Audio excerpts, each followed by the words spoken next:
It's the Center Fantasy Football Podcast. Welcome to the party, pal! Yes! Yes! Yes, this is my favorite part of the game. Analyzing all of the league matchups week to week. You can't win! Get him a body bag! Finish him! That is a bit above average. I said this sucks, and basically so do you.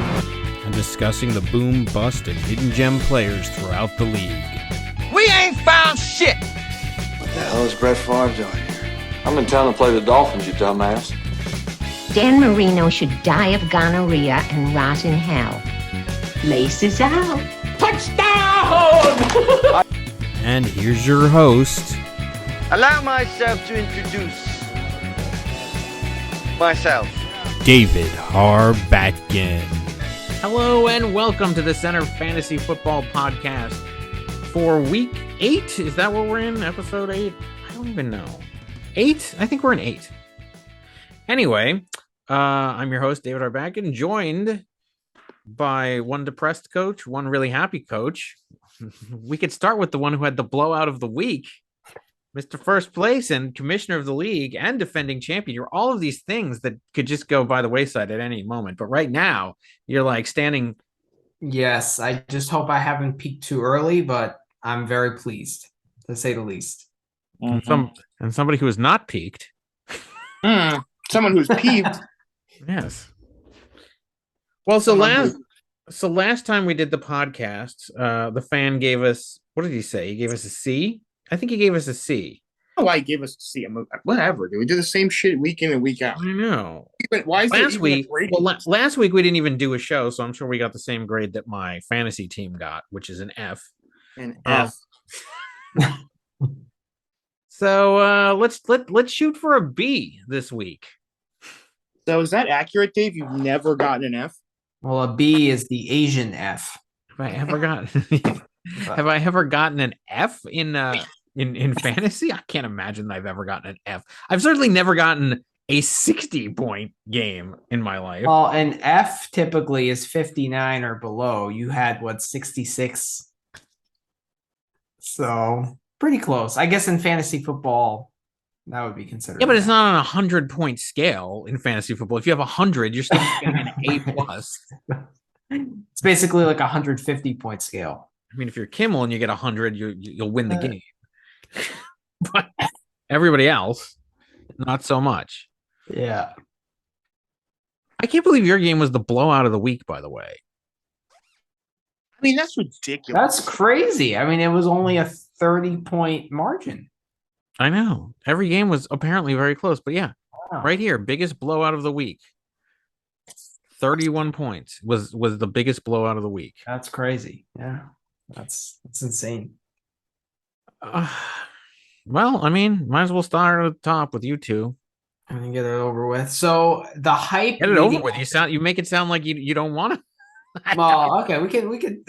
You should relish this. We didn't even have it. I am relishing it. So the hype going into this week was incredible. I mean, most excited we were for fantasy matchup. It was my long stretch at work. I mean, we couldn't stop thinking about it. It was just crazy. And just going back and forth with the matchups and all of this, I was thinking about some quarterback sabotage. Should I, maybe, because I had Jared Goff going against Dallas, and I had to drop someone in order to make any pickups. So Gaza was kind of thinking, who is he going to drop? And, I think he thought I would drop Jared Goff, but I was hoping that he would. I was thinking maybe I could pick up like a quarterback he was targeting, so he would have to start Goff. And then, I was kind of looking at my roster and I'm like, you know what? I should probably think about myself. I'm going to start Burrow anyway. And I kind of stupidly dropped Tua because I really wanted Drake, because Drake did really well last week. And I thought he would be the starting running back for the Ravens. So I put a pretty good amount of money on him, and I had to drop someone. All my guys on the bye were productive, and I didn't feel like I needed to I shouldn't have dropped any of those guys, so I had to drop Tua. And I guess honestly, I didn't really think about the twofers at that point. Luckily, it didn't really hurt me in a way, but when I saw Geza picked him up because he was up at 4 a.m. That on Wednesday, I started getting nervous and second guessing myself, but I kind of had to go with the guys. So you move mountains to get the one guy who got 0.5 points. Yeah, it was not smart. I mean, I kind of learned, the hard way, I guess, but starting anyone in that Baltimore offense is just very unreliable. Like they plug in different guys every week. They have Dobbins, who's hurt now, but then they also have Drake. They got Justice Hill. They have Gus Edwards, who somehow became the starter after a different running back went off the previous week. It just doesn't make any sense. So, and then like even Andrews had 0.4 points, as you very well know. So it's like, who do you trust? Duvernay goes off one week. He has a shit week the next week. Like I don't, that offense is just weird. It's just weird. So I don't know. I'm staying away from that offense totally going forward. But luckily all my other guys just went off. I mean, Burrow, I was at work on Sunday and like I just got notification after notification after notification. It was incredible. I mean, like at 110, he threw this 60-yard bomb to Boyd. And it was that just kind of started me off the right way, and they just kind of carried on. And then, the Dallas defense just kept Geza in it. I mean, it was crazy. I mean, I thought with just Burrow and Boyd alone, and then Henry having a decent game, I thought I would kind of have it in the bag. And 22 points from Boyd. Olave did decent on Thursday night. Algier was actually a good pickup considering Edwards-Helaire was demoted and you had to pick up a running back. So getting 11 from him was good. Njoku, before he got hurt, was pretty, 14 points. So you kind of, after the 1 o'clock games, you were still in it. And it was just this heavyweight matchup. And then the 4 o'clock games, that's when it really turned because you had the Keenan Allen shenanigans, and then the Kelsey Schuster and Ayuk, all did well. So that's really where it turned. But you kept it close for a long time, and I mean it's the highest scoring matchup of the week. I think we would have beaten pretty much everyone else. You would have beaten pretty much everyone else. So no, clever name pending. You lost to Wakanda, but that's it. Or clever name pending. Yeah, that's true. Okay. But I don't think there were many bench blunders. It was just a big boy matchup. It was a lot of fun, and I can't be more pleased with my team. Well, I mean, McLaurin got 18.3 as opposed to Allen's 3.1. I seem to recall telling somebody to play him, but what do I know? Well, Keenan. What? Bitch. First of all, Keenan. Bitch. Okay. Leave it at a bald-headed, bearded bitch. All right. Number 2, I lost this game. I'm looking at it right now because Lucky Friedman played me in a week where Josh Allen was off. Mm-hmm. Because losing score is 45-17, and it's in the quarterback play. Now, Allen usually gets high 30s, low 40s. Now that combined with McLaurin could have made a very significant difference, but I lost this game at the quarterback position. 45-17, Burrow over Tua is the difference in the overall score. So, that was Allen's bye week. I tried the best I could to field a roster of people who can get the job done, and they failed miserably. Stevenson had a very good Monday night, but it just wasn't enough. I tip my hat to Manny Free. 166. Not many people are going to beat that. I think that's the high of the season thus far. I don't think anybody's gotten 166.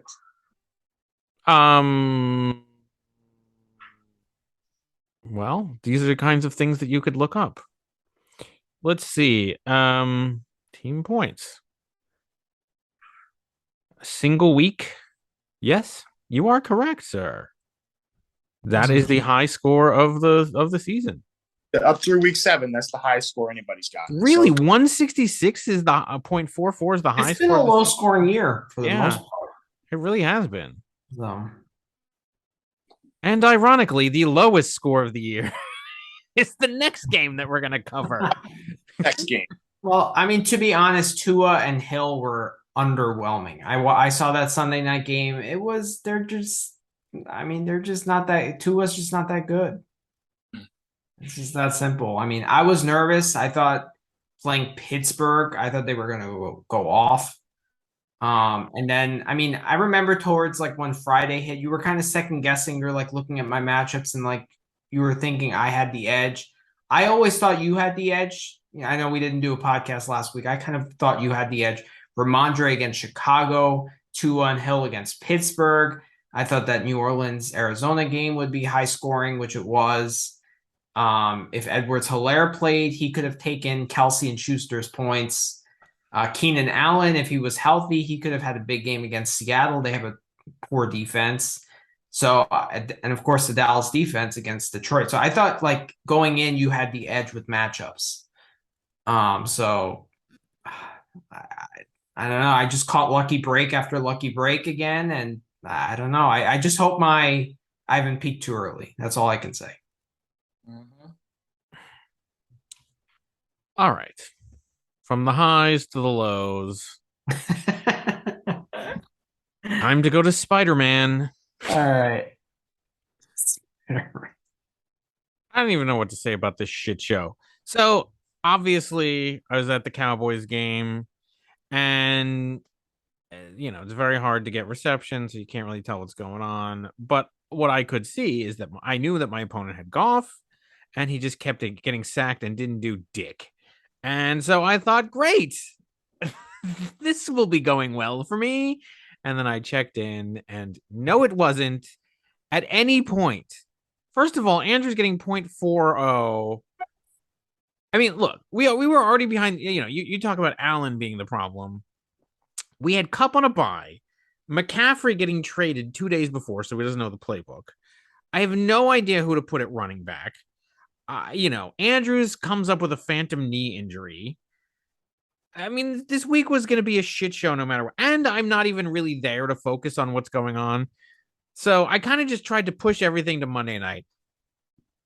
I picked the wrong running back on Monday night. In addition to that, when you want to talk about bench blunders, my bench, they almost outscored this shit show, 56.20 for my bench, 66.42 for the starters. I mean, I needed nothing, by the way. 19 for a shit defense against Indianapolis, by the way. So 19, what did he win by? 0 for my kicker. Also 19 for the defense, 16 for his kicker. How many points is that for this shit can of a team that he has, this spider over there? 35 points for just the kicker and the defense. Yeah, those were the highest scores. 30, so you take, and by the way, I got 4 from my special teams. You take away his special teams play, and you just go with the players that this guy played. So what is that? 83.44 minus 35, 48 points. He scored 48 points from non-special teams players. And this is the guy who's 6-1, tied for first. Wow. It's unbelievable. Now, granted, I got caught in the spider web clearly because there was nothing. Yeah, well, situationally, what? His 83.44 beats only Dave Harback in this week. Exactly. Like, I was going to lose this week no matter what. That's the thing. There was nobody that's been lower than me this season. So clearly, I mean, I was going to lose this week. I mean, even if I had played, this was the only game that I had a chance in, by the way. Everybody else, finally, this was the only game that was sub 100. Everybody else was over 100 this week. Every other game. 83.44 is laughably short of anybody else this week, except that just tells you the That shows how shitty his team is. And to be 6-1, Yeah, he's playing defense. who is the luckiest team in the league this year? Is it Tillett or is it me? It's Tillett. There is no question it's Tillett. I mean, why would you be the luckiest? Well, I mean, I've had some lucky breaks trading for a guy who tore his ACL. I mean, fair enough, but that doesn't even compare to the team.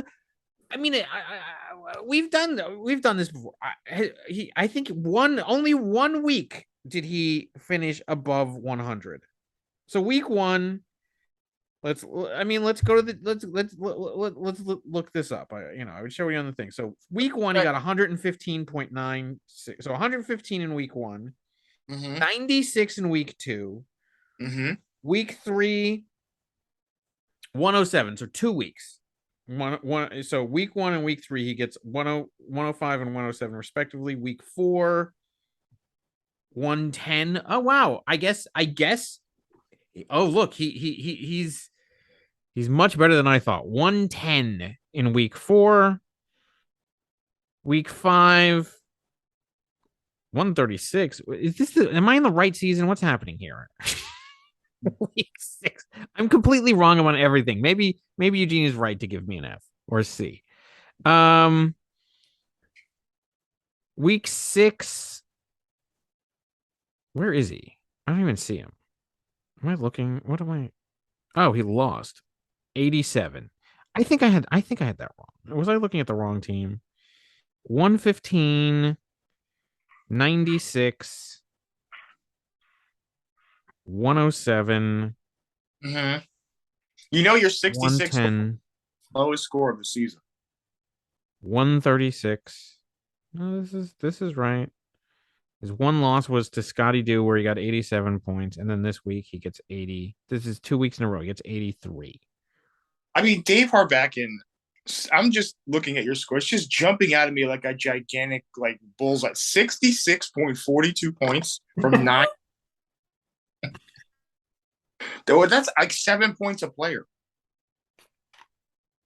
Yeah. Yeah, it's really bad. Is that so the lowest point total in center history was 45? Lombardi. 40. Yeah, Dave just got 20 points above that. Lombardi owns that distinction. But where does this rank in terms of the lowest? Is it second or is it third? It's lowest season.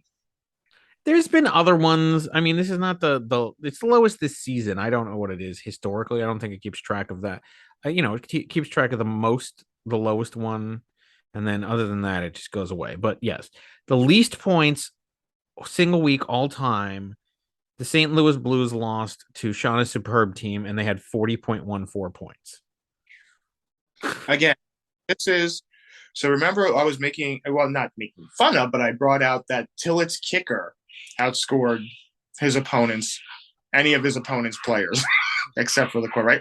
This week, the highest scoring person in the entire matchup was the defense. Yeah. By the way, going back to the record book. So, yes, if you look at team points least, single week for this season, 66.42. But in the win, mind you, let's go down. Offensive points, single win, least, Tillett Trey. He actually underscored my offense. His offensive players, his non-special teams, underscored my offense. 48.44. I lost. So I mean, and understand in the week back in 2014 when the Blues set the record for the lowest score ever, 40.14. They only got 8 special teams points, so it was 32.14 offensive points. So he at least got offensive points. This time his offense underscored my offense. It's only the special teams that put him above. As horrid as my team was this week. Yeah, 35-4. I think what's funny also is that the lowest average all time, if you go to that stat, it's the lowest season average 101.98 points for a year. Or wait, Which are we 85. talking about? Are we talking about offensive points? No, just the team points. The least team points.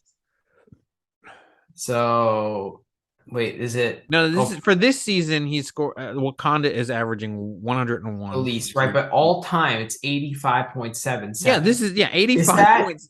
Is that higher than the 6-1 team that he has now? Is his average now? Yeah. No, I think because it's slightly higher. No, because the team points least. Oh. So currently for this season, the least amount of points is Wakanda at 101.98. He's averaging this week. Okay. Which is above. Which is below what Tillett is averaging this week. I don't know what Tillett is averaging, this season, but it's above 101. So the 2013 season, he was averaging below this. 5. Okay. All right. That makes sense. But, I mean, yeah, he can't be. And he was averaging, by the way, that season, he was averaging 71 points of offense, non-special teams points that year. Except the difference is this season, he's 6-1. It's got to be the lowest average for any 6-1 team, probably in all of fantasy football. I mean, it's unbelievable the amount of how lucky he's been. Yeah, unbelievable.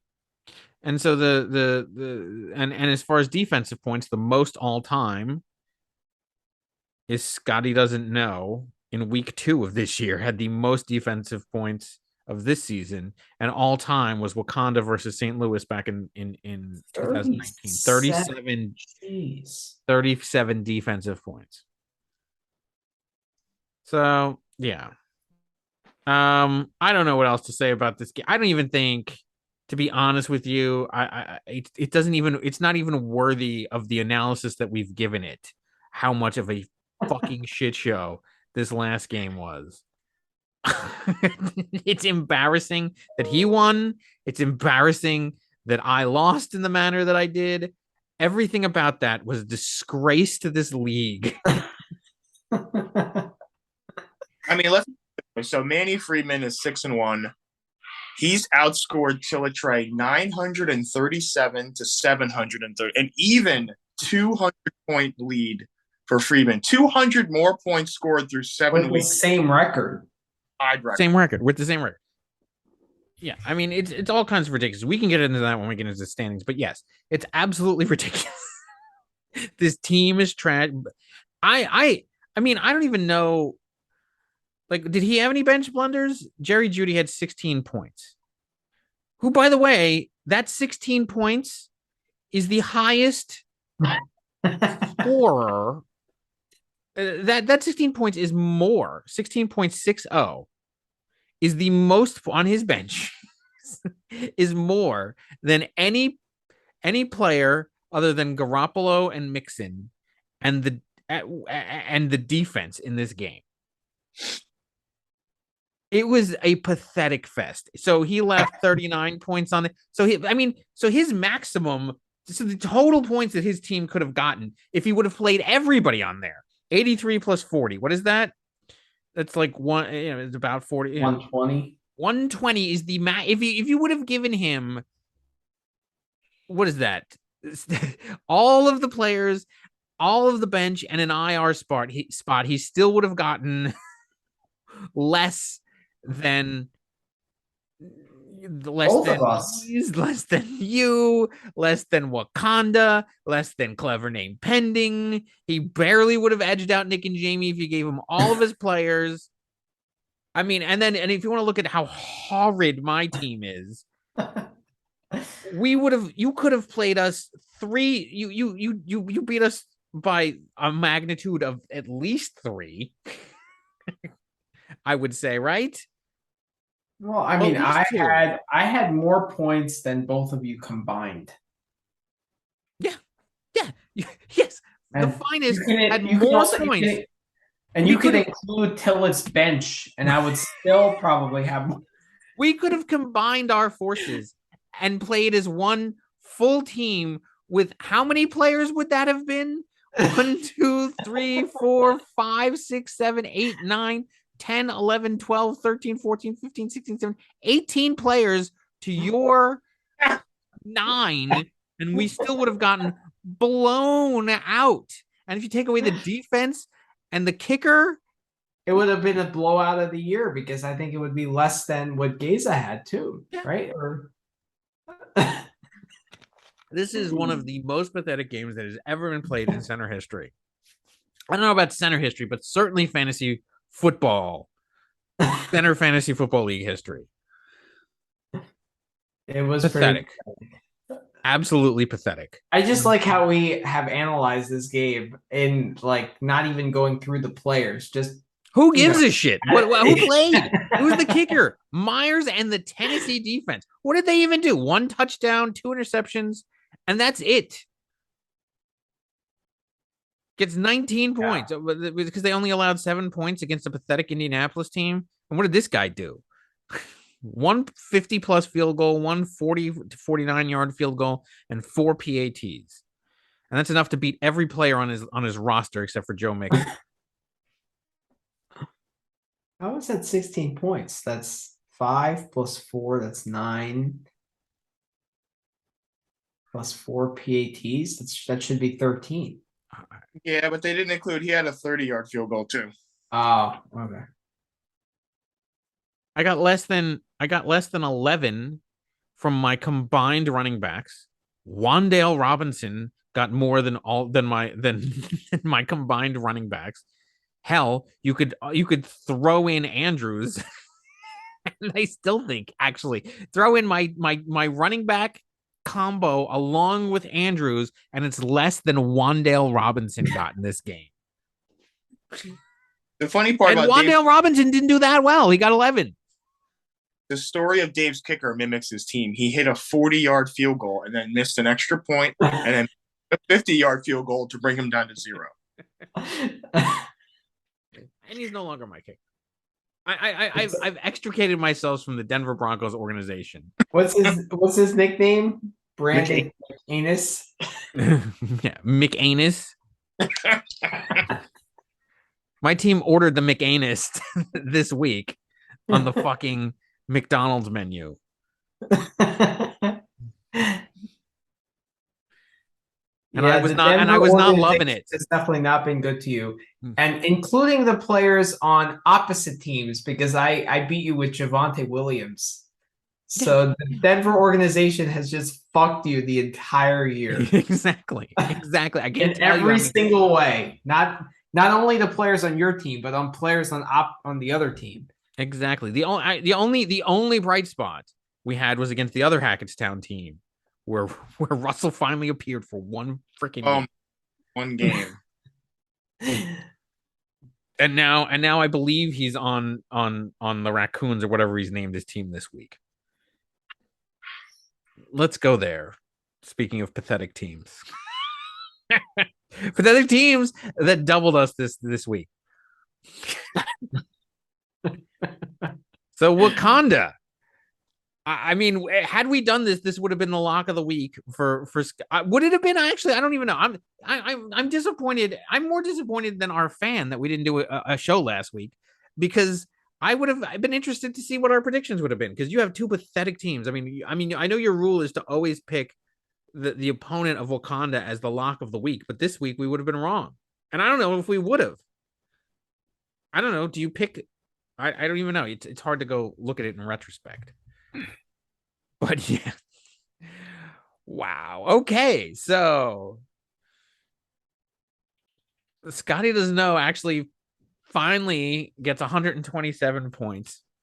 But Wakanda comes out with 138.20. Geno Smith versus Prescott, 17-14. Kirk versus Jamar Chase. Anybody in that Atlanta? I should have gone to that game. What was I should have looked at the flights into Atlanta. My God, 33 points for Chase. What did everybody? What was the score of that game? 35-17. All right.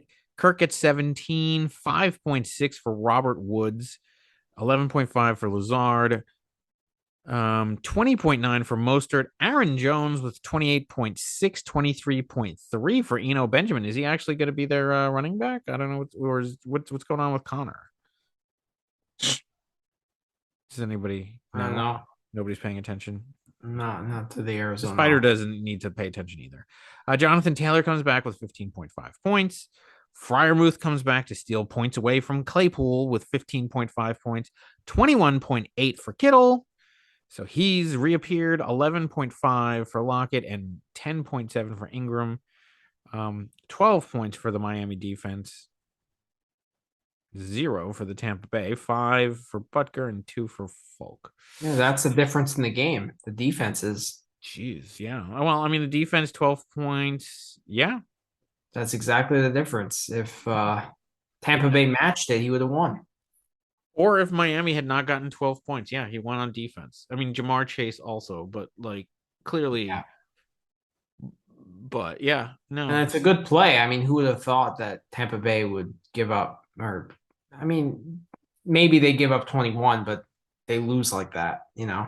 Yeah, but they got, you know, I mean, we were talking about this the other day offline or whatever, wherever we were talking about it. But I mean, it's really, when it comes down to defenses, it's really all about one, if you get a pick six, obviously, but also, you know, your sacks and your interceptions and your fumbles and stuff that you could force. The points are, I'm not going to say irrelevant, but the point, it's not really. I mean, I think a mistake that a lot of people make are they really like think, oh, well, this team's going to blow this one out or not, and unless it's a shutout, it's not the points where you get, you know, it's not the final score of the game where you get the points on defense. It's those other things that you really get the points. You know, and 3 INTs for Miami. I mean, you know, and then you combine that with the points and then 2 sacks. So 3 INTs and 2 sacks. So right there, is it 2 points for an interception? I think, right?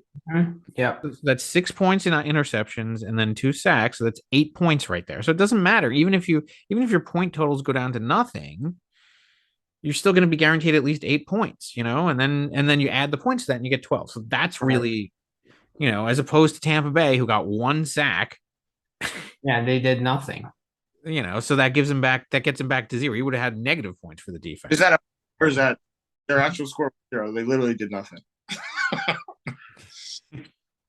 They did nothing. Who would have thought before the game? Like, you know, I mean, I'm sure we would have said, oh, that's a good play, and he has the edge on defense. Well, both these defenses would do pretty well, but no one would have thought that Tampa Bay would have nothing. I mean, nobody would have paid attention that much to the defense unless you're scout. I mean, like, that's the thing. This week, it's all come down to special teams and defenses so far. In a lot of these games that I've seen, like, even in your game. So far, we've had 3 games. And even in the game between you two, the Dallas defense, you said, is what kept Geese as close as it did. Right. So, yeah, I mean, the players suck this week. But the special teams are really making a difference. As far as bench blunders, I mean, Gibson got 16.7. Otherwise, there's nobody on hockey's bench. 2.20 points total on the bench. I mean, he maximized his roster at least. So, wow. So Gibson got 16.7 and 10 points from Robinson. Could we possibly have some competition with the Pollard Elliott train over there in Washington, where they're both going to get massive amounts of points? I mean, he doesn't need it when Eno and Aaron Jones are getting those kinds of point totals too. Wow, Mostert outscored Taylor. It's crazy. Yeah. All right. Next game. Well, there is one exciting game, and then there's the fan coming up. Well, that game was exciting too. So let's go to Clever Name Pending versus Zamunda. Clever Name Pending. I mean, they've had a very interesting season. So they started out, they almost had a chance to be like 3-0, and then they lost to you barely, and then they kind of went into a tailspin, and now they've kind of reappeared. Zamunda has just sucked all season long.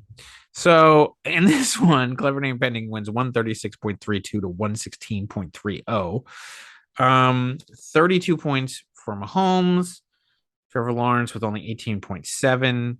What else stands out? I don't even want to go through. So they match in wide receivers, or the first wide receivers. So Deontay Johnson gets 9.5, 9.4 for Samuel, 19 for DJ Moore, 12.8 for Waddle, 36 for Eckler. Wow, but 0 for Robinson, who's now going to be a Jet. Josh Jacobs gets 36 on the other side. So those two running backs match each other. Jacobs matches Eckler, but Kareem Hunt gets 7.8. The tight ends, pretty close, 6.2 to 5.8. Devontae Adams well outplays Bateman, 17.5. And the defenses and the kicker, I mean, like, so 12 points for Baltimore, 10 for Vegas, 3 and 6 for the kicker. So yeah, I mean, this really comes down to I mean, what does this come down to? Mahomes. That's it. There you go. And quarterback play making the difference. Yep. That's it. I mean, that's unfortunately what it comes down to in a lot of these leagues games. I mean, the quarterback play, that's why you pay a premium for good quarterbacks. I mean, but in the past you wouldn't need to, but nowadays, yeah, you kind of. I mean, this season you kind of do. Yeah. We also do have, by the way, speaking of quarterbacks, Justin Fields, who we made fun of 2 weeks ago. Why is he holding on to Justin Fields on the bench? Justin Fields ends up getting 25 points for you. Yeah, I mean, he was running the ball incredibly well. 82 rushing yards. Yeah. But then again, only 179 passing and 1 pass TD. So not, I mean, but yes, the running was helping him. Dobbs, the other half of the trade, by the way, 0. Just noted.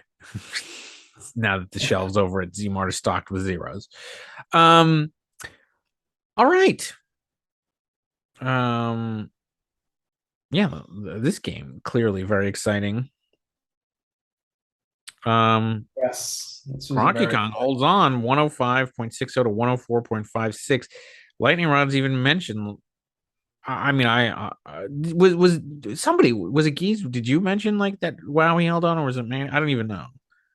Somebody. I mean, he basically needed one, because late in the game, late Montgomery had a rushing touchdown. Like, that'll do it, and then he was like 1 yard, like 1 point, and then in the ensuing drive they brought in the other running back, Dave's running back, and he never Harvard on your bench. But I like. It's a battle between my 2 rivals, so somebody had to lose. Oh yes, that's right. These are your rivals. Which one do you like, or which one would you consider the bigger rival? At this point, well, I was considering Gronky Kong until he totally has gone down the toilet this season. I would have to say, Lightning Rods has stepped up his game as my rival.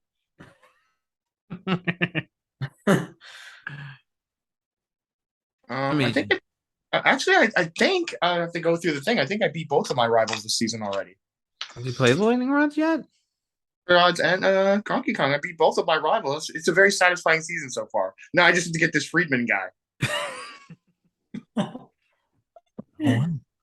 When did you even play those two? Do you play your rivals again at the end of the season or no? 6 was Eugene. Okay, week 5 we beat Gronky Kong. Week 4 was you. Week 3 was. Oh no, I apologize. No, I haven't played. I haven't had the chance to play the Lightning Rods yet, but I'm coming for you, Lightning Rods. It's gonna be.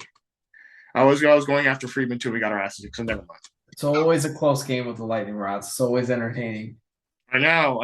It's always something happens through the Gillisley game. Yeah. And yet the Lightning Rods, up until a couple of seasons ago, he didn't even realize that he was your rival. He didn't even know it was a rivalry. Yeah. I love how you have these secret rivalries. Although I think Gronky Kong knows that you consider him a rival. He does know. He does. Ever season and his shenanigans. Well, I mean, you're obsessed with him. You're obsessed with the moves. I was going after that guy, and Friedman came out of nowhere and beat the crap out of both of us. Mm-hmm. And Friedman beat me. I was lucky against Gronky Kong. I could have easily lost to Gronky Kong. It came down to those 250-yard misses from Greg Joseph, and then I think it was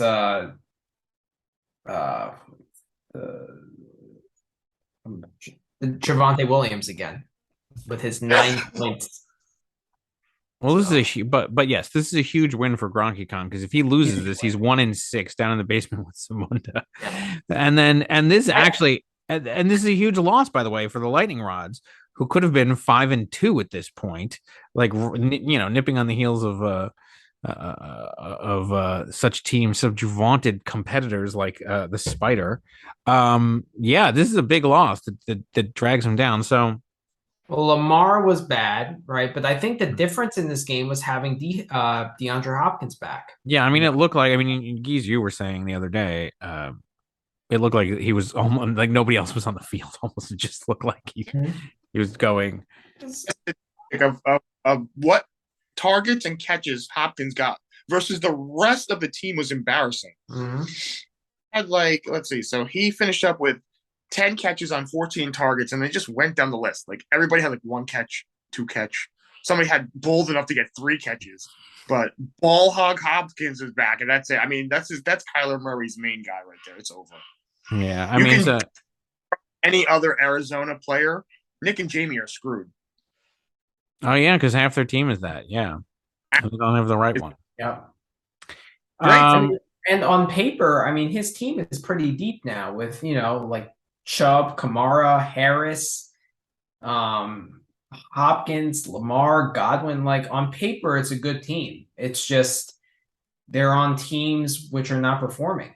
Yeah, all the teams are good on paper until they get thrown into the trash can and the raccoon picks them up. It doesn't. I mean, but he does get good performances from Chubb in this game, which Chubb has been pretty good all season long. 18.7, 17.5 from Kamara, who after a very rocky start has been pretty good lately. Najee Harris, meh. I mean, he's underperforming for what people wanted for him. Speaking of ADP, but he's, Yeah, the team is trash and their offensive line is terrible. Yeah. So, he gets 0 from the defense, 2 for the San Francisco defense, 13 points for Tucker. So a huge difference there. I mean, anything obviously in a game that is this close, everything matters. Damian Pierce was 15.7, 12.2 for Montgomery, as you mentioned with him. The tight ends, I mean, they kind of matched each other, but like I said, Schultz gets 9.9, 8.8. That point right there could be the difference. So, and then obviously Rodgers outplays Lamar Jackson. And Mike Williams, who laid a dud the week before, gets 21.6 points this week. I mean, anything could have made the difference. No bench blunders that I see. Certainly not for lightning rods. Could have played Chubba Hubba again over Najee Harris, but no one would do that. Yeah. Gus the Bus with 18.6 also. But his running back play was not his problem, so yeah. I mean, just it's one of those games, any little move. So yeah. All right. And now we move on to the fan. This is the part of the broadcast where, gentlemen, wake up. We need to increase our grade score right here. Although I have a feeling that our grade is going to be knocked down by the fact that he lost, and it doesn't matter because the fact that we talk about the fact that he lost is going to knock it down. We're starting at a B at least. Well, it's a little bit higher than your grade, but I wouldn't give it much higher. You wouldn't give it much higher than my grade? I got 60. Well, you could double my score and he's still... He probably gets a C minus. What is F times 2? Because that you could at least give him that. So, yes, Nick and Jamie win 117.36 to 111.92. Dave seemed crushed on a little bit of a slide ever since he was the 3-0 champ here. Lost 3 in a row. Yeah. So Herbert gets 22.12 points to Murray's 19.6, so he wins there. Amon St. Momra, he got a concussion in that game, I know. So he finished with only 1.4, 10.6 for Lamb, 18.6 for Evans. as opposed to Cooks, who only got 8.6. Ooh, you know how much I hate to see the guy offered in the trade that I called garbage get garbage points, but what can you do? Ooh, look at his guy. The other guy, Sutton, that he offered you 5.3. Wow, Wow, that would have been. Yeah, 5.3. Yeah, I know. Granted, they got more points than Cook. I mean, than Cooper Cup did this week, but that was because Cooper Cup was on a bye. But otherwise, they barely got more than him on a bye. But whatever. And then okay, so this is gonna be the real. So Barkley gets 17.5, but Bryce Hall goes down with an ACL injury. That's gonna I mean, what is Eugene going to do here to rectify that little situation right there? I mean, he's got Etienne. I guess he's going to have to plug him in there, and he's got Kenneth Walker worth every penny of the 150 that he spent on. So, I mean, he's got options there. Not really in that much trouble. But it does hurt to lose Hall there, certainly. Yeah, Nick and Jamie rolling. I mean, Pollard and Elliott rolling with with both of them. Wow, Nick and Jamie quietly 5-2. Yeah, look at Very that. Quietly 5-2. Wow, that is very quietly. We have to start paying attention to this team. How are they 5-2? Exactly, with this crap Arizona Dallas team. What has been going on? 6.1 for Ertz. So his numbers went down after what's his name came back. 14.3 for Higgins. 10 points for Carlson, 8 for the defense. Yeah, I mean, I don't know what he's gonna. Whoever gets him on the week, what is Arizona's bye week or Dallas's bye week? Whoever gets them on that week is got a gift. What? Not till week 13. I mean, by then the season's over. Is it week 13 for who? For Dallas? No, for Arizona. I mean, Dallas's bye week is next week. Who plays him like this upcoming week that we're going to look at right now? I play him. What's that? Oh, wait, Dallas's? No, it's the week after that. No, week 9 is Dallas's bye week. Right, so the week after this. Yeah. So they get to play the finest. How convenient. How convenient. How convenient. I catch everyone on big bye weeks. I don't know. Well, let's maybe we have to recalculate the luckiest man in the league this year. I have caught a lot of lucky breaks. Like the one week I play Lusky, Josh Allen is out. Yep. Clever name pending plays Nick and Jamie the week that the other half of their team is out. All right. Anybody want to blow any more smoke up Eugene's ass before we move on? Nah. All right. Yeah, so that does it for the first half of the show. I guess we'll take a break, come back, we'll look at the standings, the transactions. There were a few that happened this week, I noticed, as well as the upcoming games. So we'll take a break. Be back right after this.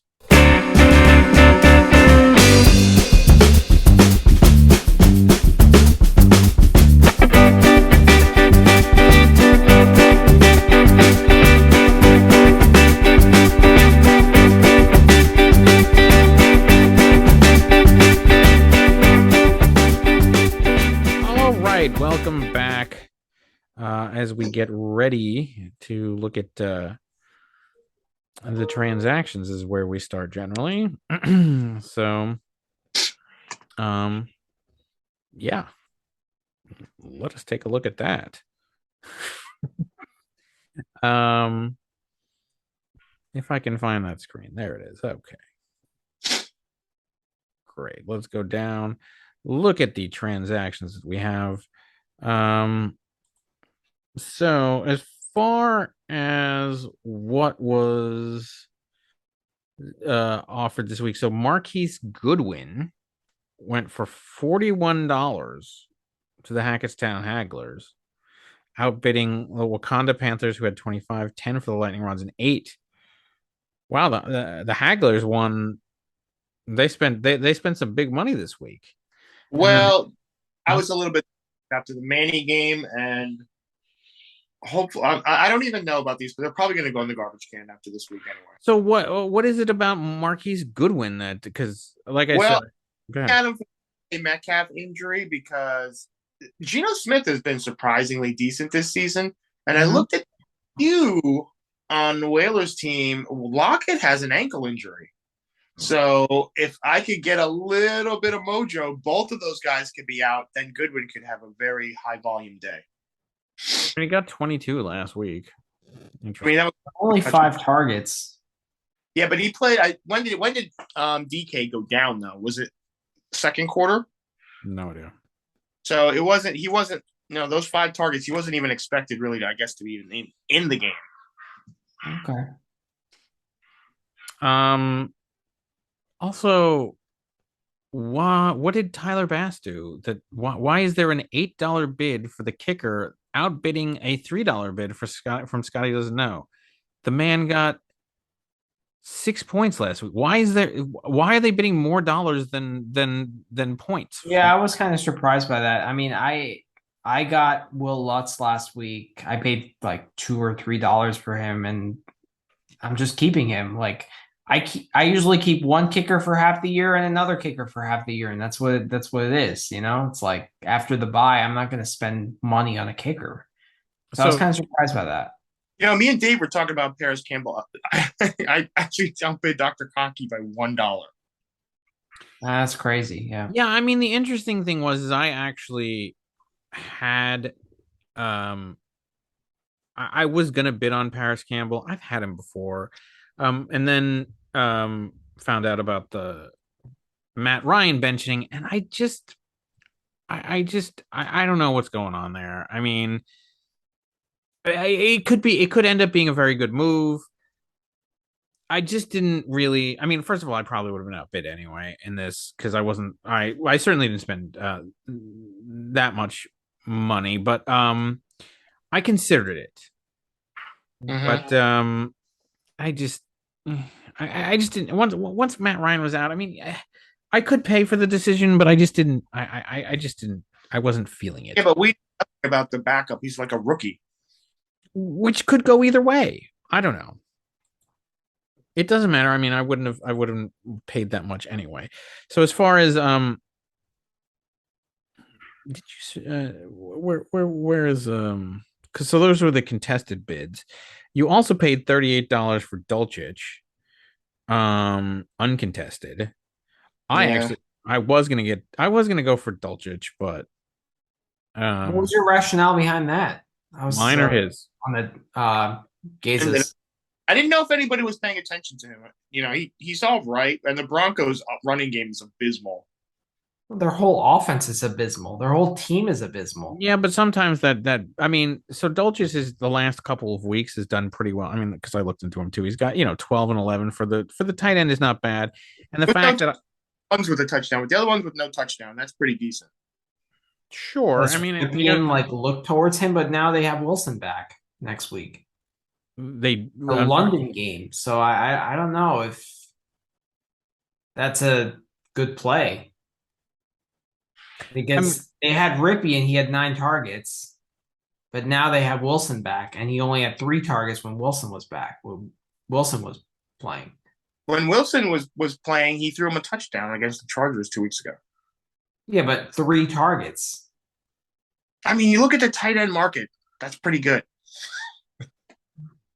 You could look at the tight end market. I did look at the tight end market, by the way, and I spent $0 for Irv Smith, who, blah, whatever, but he's playing Arizona, who likes to give it up to the tight end this week. And I actually am playing Irv Smith this week because Andrews didn't practice on Tuesday. I don't know if he practiced on Wednesday, but either way, he sucked last week. He's clearly nursing an injury. They're playing on Thursday night. I could pay for that decision, but I'm just gonna go with Irv Smith and your buddy Jerk Cousins. Otherwise, let's see what other money was spent this week in the non-competed. There was a lot of moves that happened. Oh wait, so that couple of those happened the other day. Sorry, what? I said good luck to Gronky Kong with Edwards Hilaire. Yeah, I mean, didn't they just demote him? Like, why did I don't know. Yeah, he's been demoted, and I'm done with him. So we got Justice Hill picked up by Chase Edmonds. Speaking of picking up Baltimore running backs. What else do we have? Picked up McCole Hardman for $15. Yeah. He had 3 touchdowns. I'm just hoarding the Chiefs. I mean, they have probably the most effective offense behind the Bills. So you picked up Hayden Hurst for $9. yeah. Well, I need a tight end. Kelsey's on a bye, so it's basically like a 1 week Looking for 3 thing. 3 first. 3 first, yeah. Indianapolis. Oh, you can't get a 3. Anyway, the Indianapolis unless it's a flea flicker. But anyway, so then you pick up Gronky Kong picks up the Indianapolis defense. And then Edwards Hilaire. Oh, no, wait. You dropped Hilaire, Jawan Johnson. I mean, does any of this? Wait, who's Indianapolis playing this week? They are playing Washington. That makes sense. I guess maybe I don't know. I'd have to look at it. But okay. So Tua gets picked up by the Lightning Rods after you drop him. Brett Maher gets picked up in exchange for Butker. Zerline. I mean, a lot of kicker moves. I did notice that Nick and Jamie clearly. I could tell when it was morning in Korea, because there was a couple moves that happened there. 353. So yeah. So he picked up Winston. Like, look at their. So they picked Winston, right? To counter. Pretty smart. They pick up Dawson Knox to counter Josh Allen. Mm-hmm. I mean, this team, they're no dummies. That's why they're 5-2. Quietly.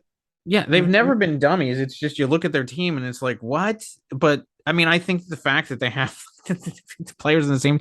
But I mean, Nick and Jamie generally have been a pretty good team. I mean, they've actually been the team that's been snake bit a lot of the years. Because I think a couple of years ago, even they had like they were one of the teams that had like one of the higher point totals, but just kept losing in close games. So. Yeah, I mean, and they just certainly are not flashy at all. So, I mean, I think that's all on the transactions. Let's look at the standings now. So clearly, Town's finest is at the top at 6-1 until a trade there with him.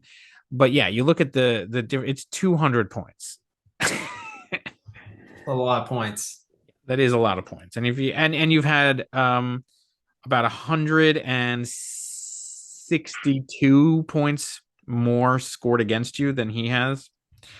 In fact, nobody scored. That's crazy. So I mean, just look at the points against. There's nobody even close. The next closest would be the Lightning Rods. I think had 692. Everybody else, nobody's even in the 600s in points against. It's unbelievable. I mean, yeah, unbelievable. Tillett's points are on par with the 10th best team. They're a little bit better than Scott. Yeah, so the Lightning Rods are the only other team that have had less than 700 points scored against them.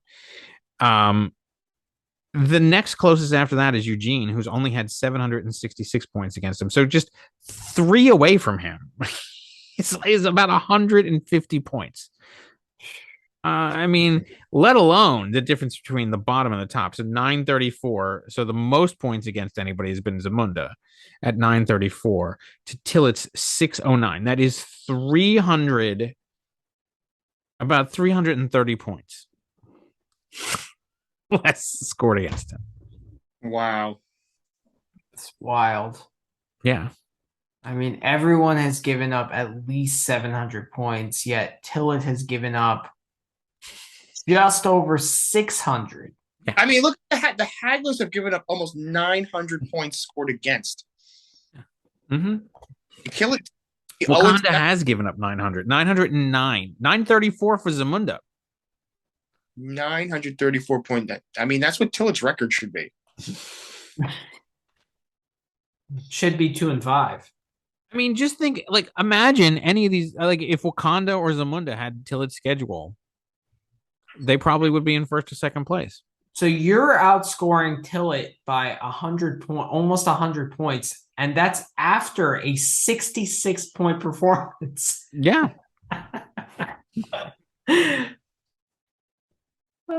He's atrocious. He's atrocious. Like, I mean, but the thing is, so this is the halfway point of the season. We have played 7 games. It's a 14-game season, correct? Yeah. Which means, I mean, he would have to go into an absolute free fall in order to not make the playoffs. Now, what happens in the playoffs? I mean, any given Sunday, we have no idea what can happen. I mean, he could. I mean, at this point, I mean, he could get the bye. If the season ended today, he would get the bye. You would get the bye. You'd have to win one game. You have to have one dead fly, fall into a Chardonnay, and he would be in the final. Crazy. Yeah. I mean, like, I mean, but he has to keep winning.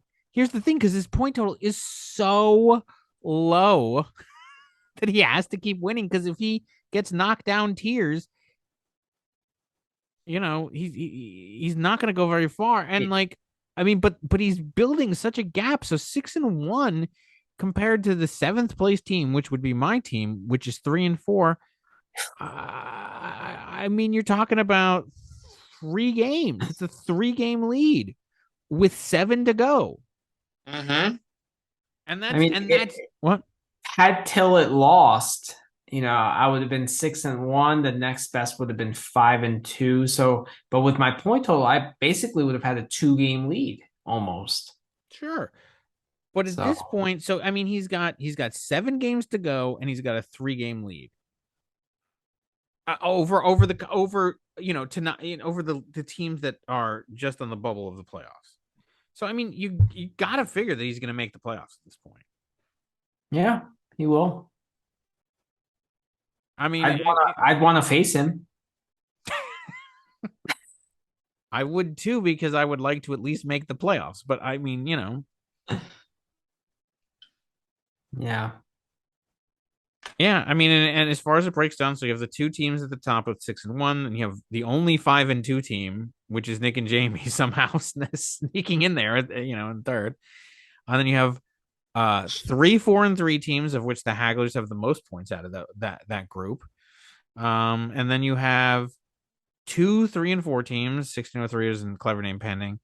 And then the 2 and 5 teams, of which there are 3, Gronky Kong leads them, and then Zamunda down at the bottom. So, I mean, for Zamunda, I mean, they're playing. I mean, did they have I mean, if they were to win the rest of their games, they could go 8-6. So, there's still an outside chance. I mean, what do we? I mean, 8 losses is really where it starts to get dicey, especially if we don't have the points. Out. We talking 7? No, 7 losses where it gets dicey. 8 and you're out. Yeah, that's true. Now that they added thing, right? You're right. 8 and you should be out. 7. So he's really 1 week away. I mean, he's got to basically win out at this point. And he starts off against Friedman. Not a good projection. All right, well, let's go there. Let's start. Let's start at that, and let's see if the finest can escort him out the door. All right, so the current projection is 116.83 to 94.89. Ooh, with a big one, Eckler on a bye. What a dagger! Oh my God, this guy. Maybe you are making a bid to be the luckiest guy. I am. I'm definitely second. If not, did you arrange this? Is there any collusion with the scheduling? No, here, the schedule was made before the draft. I had no say on it. Yeah, so he says. Let's look at the log.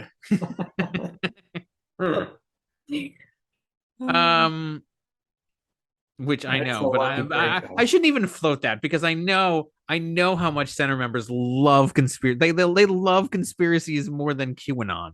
I mean, next thing you know, that's all they're gonna say is, "Man, he fixed the schedule, crooked commish." Oh my God. Yeah, I mean, by the way, Mr. Commissioner of the easiest league to run, you should have some controversy under your skin. Yeah, I get texted mid-game.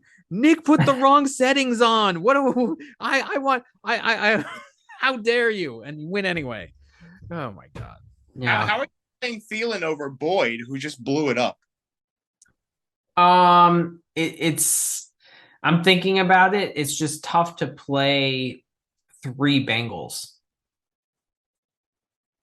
because you know that one is going to get more targets than another. So it's like, I don't know.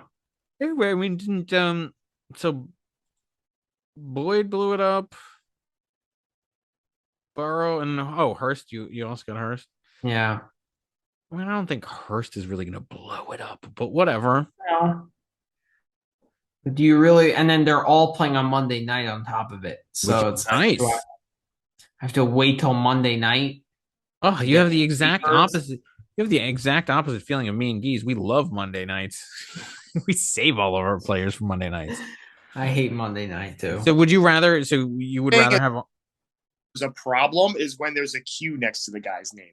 Yeah, that is true. That is bad for a Monday night. But other than that, I mean, would you rather have all your guys go Sunday morning and then just sit and wait? Because I know.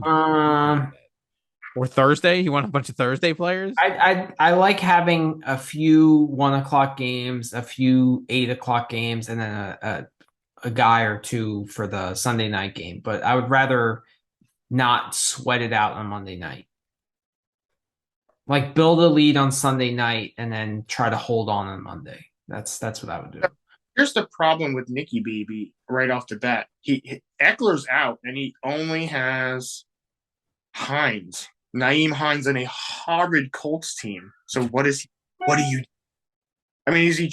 He already is. Well, 94 is with the guy out, but is Hines really the answer? Great. You know what you've done? You've just put out a bat signal for the rest of the league to go shop at Z-Mart.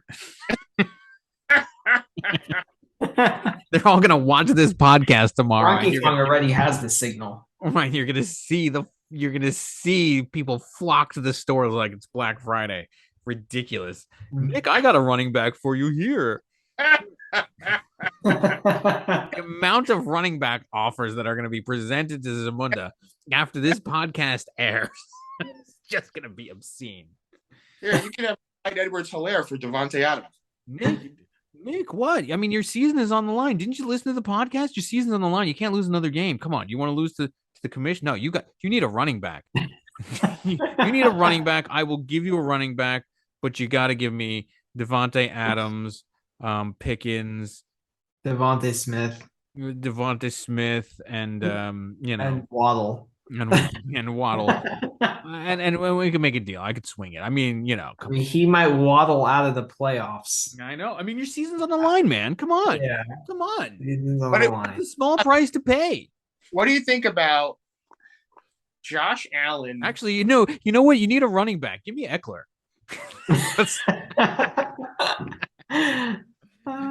That's going to be the better deal. Anyway, sorry. What were you saying? What do I think about Josh Allen?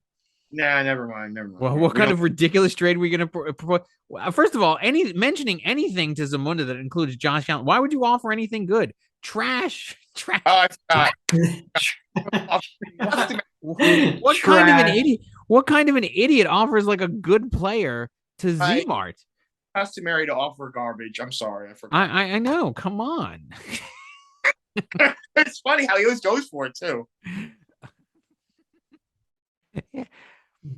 I mean, I'm probably gonna play Jamal Williams instead of Henderson.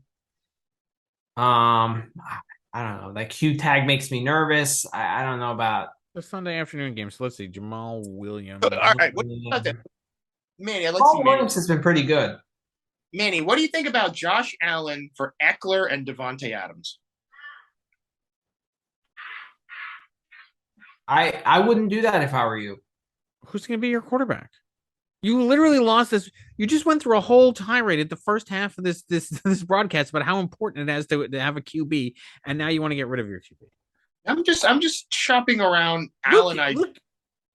So Allen, first of all, Allen is, I think, the best quarterback in the league. He's better than Mahomes, better than Burrow. Eckler is he's the most. Yeah, but that team is unreliable. Eckler is injury prone. You got to think about that. Allen is an absolute physical specimen. He's not going to get hurt. But the Chargers, the more unreliable they are, the better Eckler's numbers. Look at his numbers. He has QB1 numbers. Yeah, but that doesn't that's not consistent. It doesn't. And who's going to be your quarterback? His last 4 weeks and tell me that's not consistent. No, his numbers are consistent, and he's really good. He is good. Yeah, it's a good 4 weeks for sure. Eckler and Adams for Allen. Who's going to be your quarterback? I'll figure it out.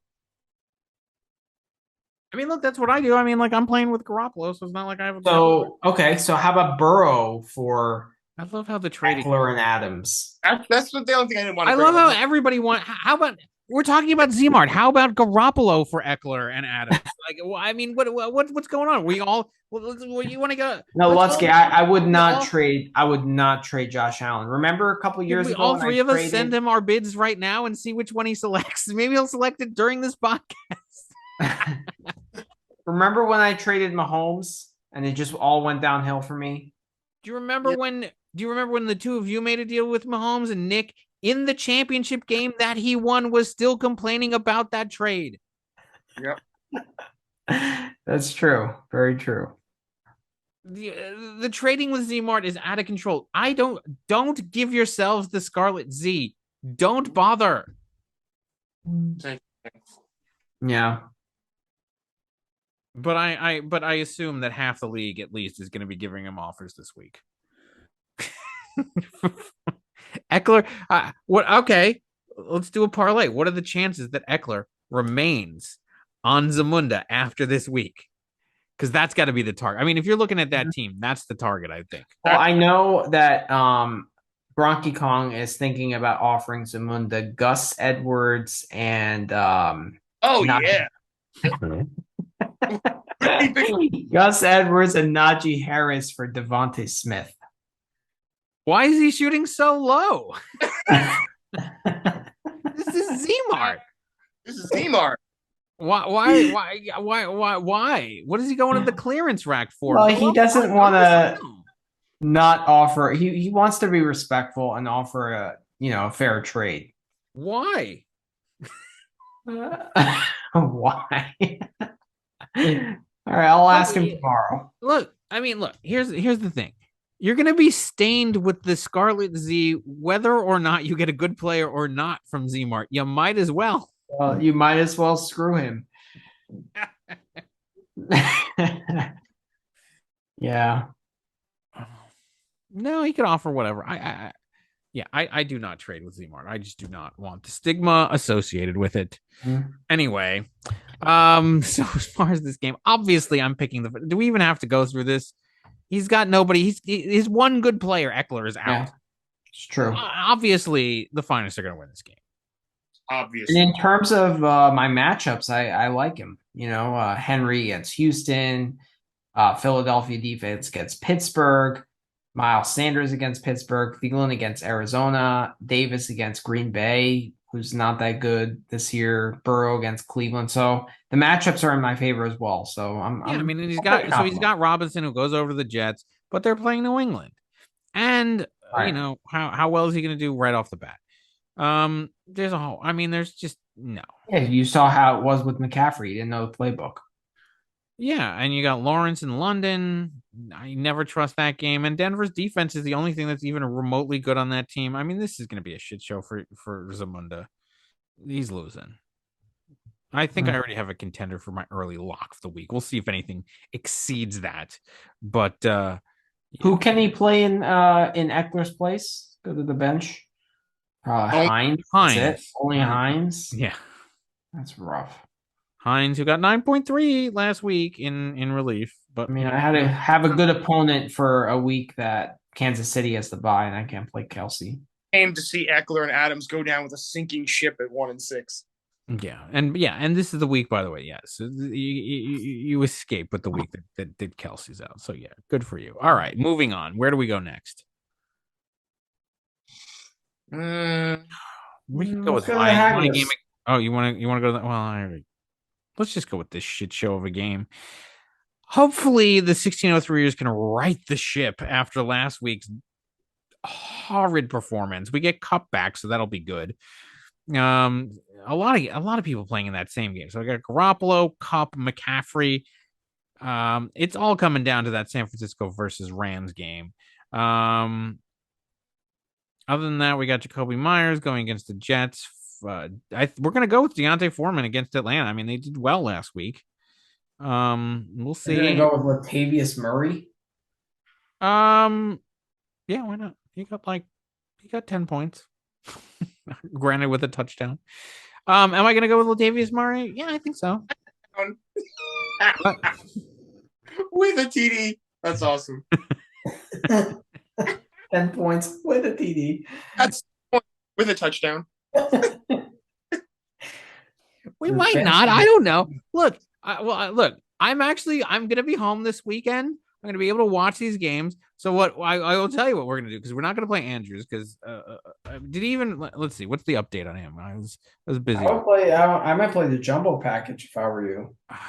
Andrews' knee is questionable. So Andrews played through. He was listed as DNP in all 3 practices this week. He didn't even play this week. He didn't even practice. What? He's going the jumbo package. Yeah, if he can't go, Isaiah Likely should get the start with Josh Oliver also mixing in. Yeah, and by the way, Isaiah Likely in his relief got a whooping 2 points. I mean, these numbers are scintillating for this guy. So you're likely going to lose with those numbers. Yeah, so I don't think I want to go with that jumbo package. Okay. Yeah, I didn't know Andrews was more a doubtful than a questionable. Yeah, so I'm basically just waiting. In fact, at this point, I'm hoping that he's declared out so that I could just have the extra bench space for the week. So we're going with Irv Smith for that. As far as Latavius Murray, I don't know. Maybe we'll play the Peoples Jones, your favorite, the Peoples Jones, who last week got 11. I mean, he's been on the uptick for him. He's gotten 11 points consistently. That's a relatively shiny. That's the week that I had him. He had 0. So I can watch the earlier games, see what happens, because Latavius Murray doesn't play. Wait a minute, that's 6:30 a.m. He's playing. Oh no, let's get this bum out of there. That's the London game. Yeah, and he's in my flex. Thank you for pointing that out. He's coming the fuck out of there right now. What the hell is that? No, Peoples Jones going there. Let's refresh this feed right now. All right, let's reassess, gentlemen, as we refresh this. Peoples Jones, as I was saying, Peoples Jones will be in the flex on the Monday night. Actually, Dave Barback, 2 Christian McCaffrey's in there. He has McCaffrey, and then the backup Foreman, Chuba Hubbard, might be out. So it'll be the Foreman show. The Foreman show. Yeah, we're going to get George Foreman grilled if he doesn't do anything well this week. All right. Dr. Hawkins. Yeah, That's a win. You're the lock of the week. I don't think so. First of all, no. So Geno Smith has been good, but the Giants are pretty good. So you have Jamar Chase against Cleveland on Monday night. Lazard at Buffalo. That's kind of a tough matchup. Mustard has been very good. He's been a very good condiment. Taylor has been meh but he's going against Washington. Freiermuth, I mean, he's got a tough matchup, but now that he's back, you got Evan Ingram. I don't know anything. What has this guy done? Nothing. Yeah, nothing. He's done about the same as the Peoples Jones. Zerline versus Folks. So our kickers are playing against each other in that game, and then the New England defense against the Jets and the Miami defense against Detroit. I see why. I always pick my opponent, so obviously I'm picking hockey in this game. I'm picking Dave. I think his best player, Jamar Chase, will be kind of washed out by Cup. I think they'll kind of even each other out. And then I think the rest of your team is slightly better without Chuba Hubbard. I think Foreman will have a good game.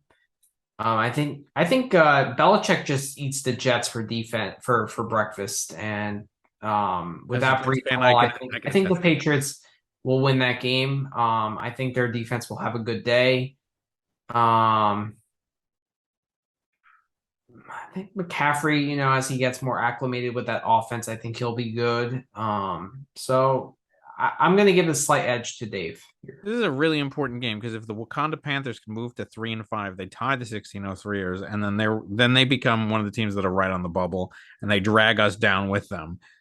So this is an extremely important game for both of these teams, as opposed to if he goes to 2-6 and we move to 4-4, then it becomes a much different story for both of us. So this is a very crucial game for us to play. It's very close because also Jonathan Taylor against the Commanders, I think, will be okay.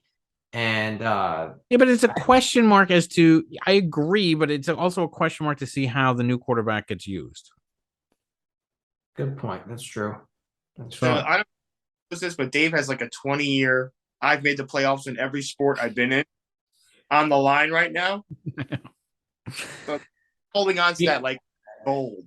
Geno Smith, Alan Lazard, and Freiermuth all have tough matchups, though. So I think that's the playoffs 98. When was the last time you missed the playoffs? Was it 97 or 98? 97 in the Wang Chung game. So Dave Harback. No, not the Wang Chung game. So sorry. It was the year after the Wang Chung game with the I Want It All, I Want It Now season where I ended up going 1-16. I've 1-15, I believe. So Dave, in 24 straight of any center activity he's participated in has made the playoffs 24 straight years. Wow, that's crazy. Unprecedented streak, which is unprecedented. In every fantasy football season, you've made the playoffs? I'm the only team that's made it in every season. And I've played in every season. Yes, I've made the playoffs in every season. Wow. That's crazy. And I've made it in all of the other leagues as well. It's seriously on the line this season. I know. Trust me, I'm well aware of it. That's a pretty impressive record, though. Yeah, well, I would like it to keep going. I feel confident that it could keep going in the other sports. Yeah, fantasy football is the one where you don't win championships. I don't. I have won one championship. I would be the Marty Schottenheimer of the league but I at least won one, so I don't even know who What was the one? Oh, you won the fantasy football one. Yes, I did. I made it. I've made it to the final four of the 9 years, I believe. Me and Whalers have generally we are the ones, like, basically every other year, one of the two of us, essentially, just by statistics, have been in, not every other year because there's been years that we haven't, but statistically, me and the Whalers have been the two teams that have been in the finals every other year until we faced each other, and now neither of us have done well since that time, and I won barely in that. But yes, and this is the one. And so Whalers, who wants it all, keeps coming. This is the one. This is his white whale that he cannot overcome. This is the one, which is why he's always. I mean, it's not why he's always saying this, but he's always saying, well, I mean, the fantasy football league is different. It's different. It shouldn't count as all the it shouldn't count like the other center leagues count. Yeah, because he can't win it. Yeah, no. I still say that the fantasy football league, I mean, because everybody's like, oh, it's all luck, it has no skill. Give me a break. I still think that the fantasy football league takes a tremendous amount of skill and studying. It's different kind of thing. It's not the physical, maneuvering of the controller. Obviously not, but it takes a tremendous amount of skill of research. It's a mental game. And the other ones are too, by the way. Like Madden is a mental game too. It just incorporates physical attributes as well. But the idea that this is not as this should not be a lot of strategy in terms of fantasy football. There's a tremendous amount of strategy in it. The fact that this should not be, that people, him and Eugene, of course, are like, oh well, it's not no. Well, you only hear from them when they lose. Yeah, I mean, the second that they win the championship. Yeah, well, I mean, I feel like Whalers would say the same thing consistently. Eugene, on the other hand, the fan would obviously say once he won, well, I mean, obviously this is the most important and most skillful one that it takes because I'm a genius. Whalers, I feel like even he would at least try to be consistent. Mm-hmm. And I would hold his feet to the fire. He holds my feet to the fire too. By the way, he notices every freaking thing. Even the fact that I played Geese last night without notice. I was just like, oh wow, did I get one past him? Nope. Of course, there he was. So he catches every little thing. So I'm going to catch every little fucking thing that he does too. I see you, Whalers. All right, let's move along. So you mentioned the Hagglers. Let's go to the Hagglers. I mean, this is It's a big really game. important game. Yeah, this is a good game. Very It's an important game. Mm-hmm. Go for it. Right now, you have the projection 52% to 48%, 128.44 to 125.60. Take it away. Well, a lot of things to keep an eye on here. Zeke Elliott is likely. They said might likely be out for the Chicago game, which leaves Pollard in there. And I mean, it's a very close projection right now, 128 to 125. I think some of these Arizona players might suffer from DeAndre Hopkins being back. I mean, even Kyler Murray, instead of running around and getting big points, he just throws it to Hopkins. I mean, Hopkins' average yards on his route seems like it's under 10 yards. So that's definitely going to factor in.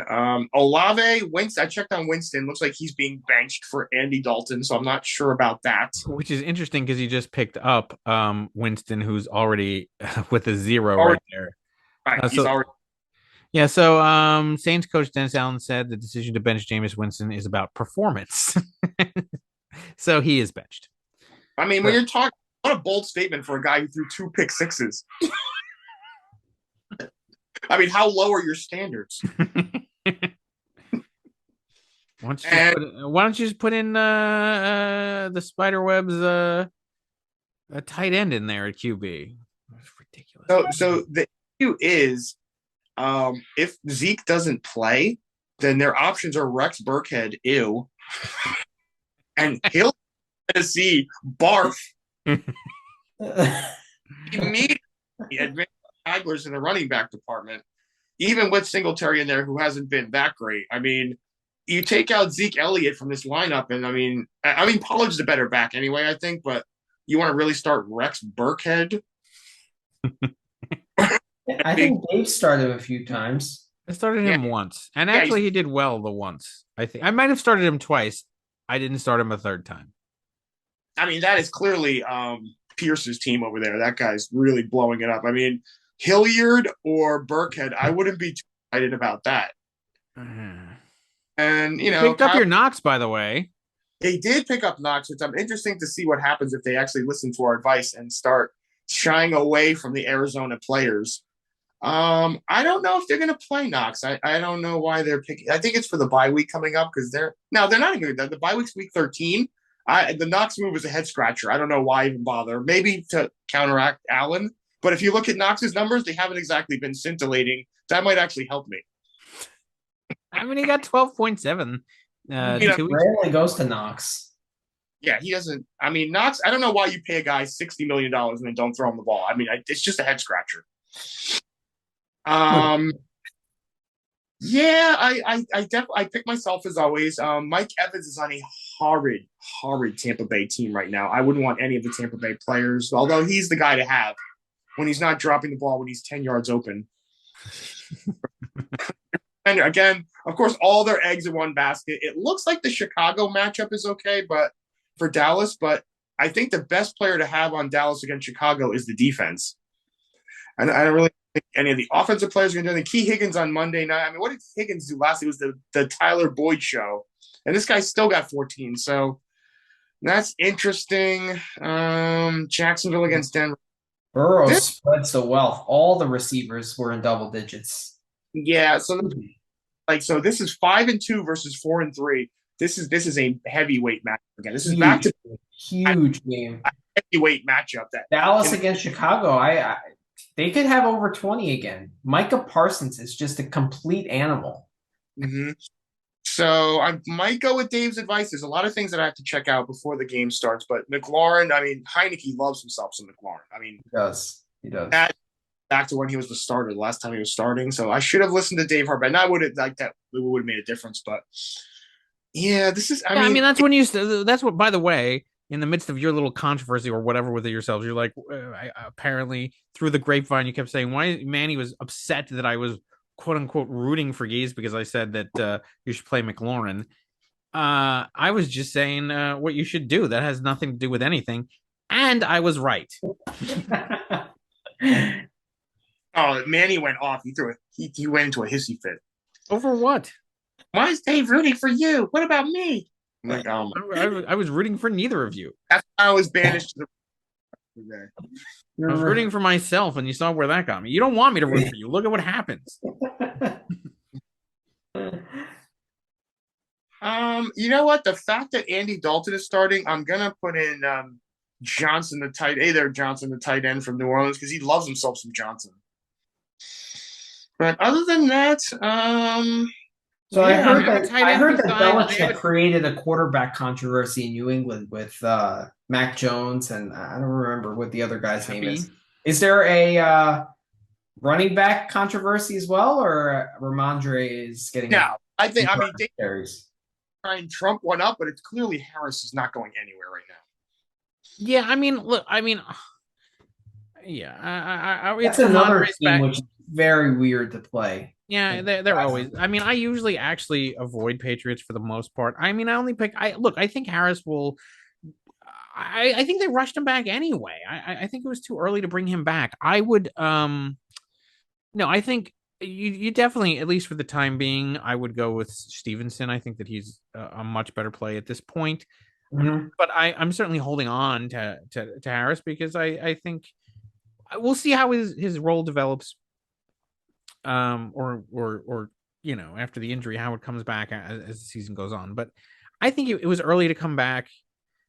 Anyway, I mean, my whole week last week was thrown for a loop. I actually was hoping that he was going to be declared out, and then I kind of would have played Herbert, and that would have worked out well for me. But I just didn't because he was, you know, whatever. I can't. Yeah. Anyway, I'm picking the Hagglers in this game, and I'm picking them because of the Elliott situation. If Elliott were to somehow go, I think,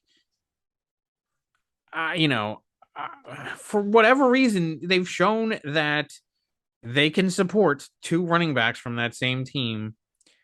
I do think he's in a lot of trouble. I mean, if you have to go with Burkhead or Hilliard, I mean, it's just too because it's already close, and you already have the edge, just even with them in there. And then you take that away, and then I think that it's. And the problem is there's no answer in free agency. There's no running backs to go get. None that's going to make enough of a splash. I mean, and they've clearly. It seems that they've tried. I mean, they made a bunch of moves this morning or this afternoon or whatever it is or tomorrow morning because it's Korea. But you know, I'm going with the Hagglers, though. I'm picking the Hagglers as well. I think Allen also is going to be fresh. I think they're going to tear up Green Bay on Sunday night. Hill will have a big game. I kind of like the Olave play against Vegas. Vegas gives up a lot of points. Yeah, I would play Olave also, even with, I mean, because like what did Olave do last week? Even with, so he still got 17.6 points, 14 targets despite the drops. Yeah, and the fact, and it doesn't matter that what's his name is there. Why wouldn't you play? I mean, obviously I would play. I mean, yeah, maybe James loves him more. Drops, but I would play him. But Vegas is terrible. I mean, who are you thinking of putting in there instead? Nobody. I mean, it was either McLaurin. It's the flex spot. It's either McLaurin or Campbell. No, I mean, I would go with this lineup. I mean, why would you? I mean, like Campbell. No, the Campbell might be a good play.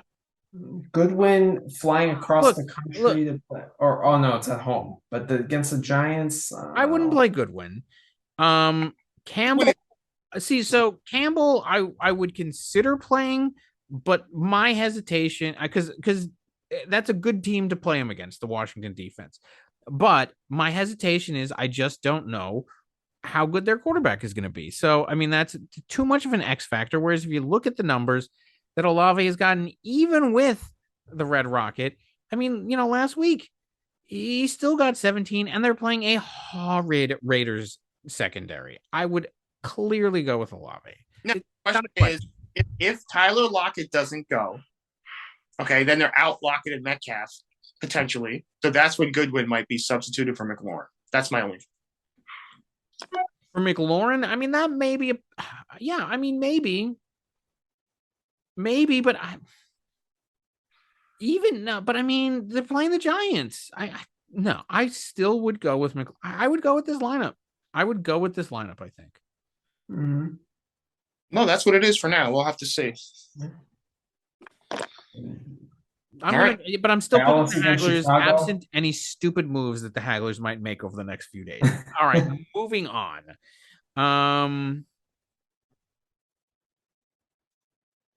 I feel like we still have this many games left. Let's move it along. Clever name pending versus Scotty doesn't know. Oof. What's with the projection here? 82 points. Ouch, because Mahomes is out. Does he have a backup QB yet? They're always Derek Carr. Oh yeah, that's right. He picked up Derek Carr from the Whalers in that ridiculous trade. Interesting. Whalers carrying 30 players right now. Does he still have what's his name in there? Does he still? Because I know he picked up Russell Wilson. Yeah, he does. He picked up Russell Wilson. Of course he did. Seriously, he was too shiny. There was no way Whalers was not going to pick up Russell. I would have put parlay money on the fact that Whalers would have gone. that Russell Wilson was going to go to the Whalers. He wanted him from like week 2. He offered me a trade for him for Derek Carr. even after his hideous performances this year. You still want him? You don't think that hideous performances deter? You think that hideous performances deter the Whalers from picking up a shiny object in the garbage? I guess not. Has there been a week all year where he hasn't occupied all of the IR spots? I don't think so. I mean, well, he's not. He's currently only got 2 in there, and he has a kicker in there currently. So, wow, Josh picking up Eckler type numbers the last 3 weeks. It is amazing what he's doing. Josh Jacobs. Yep. Yeah. He's been excellent. Incredible. Yeah. I mean, so he's got to do a quarterback.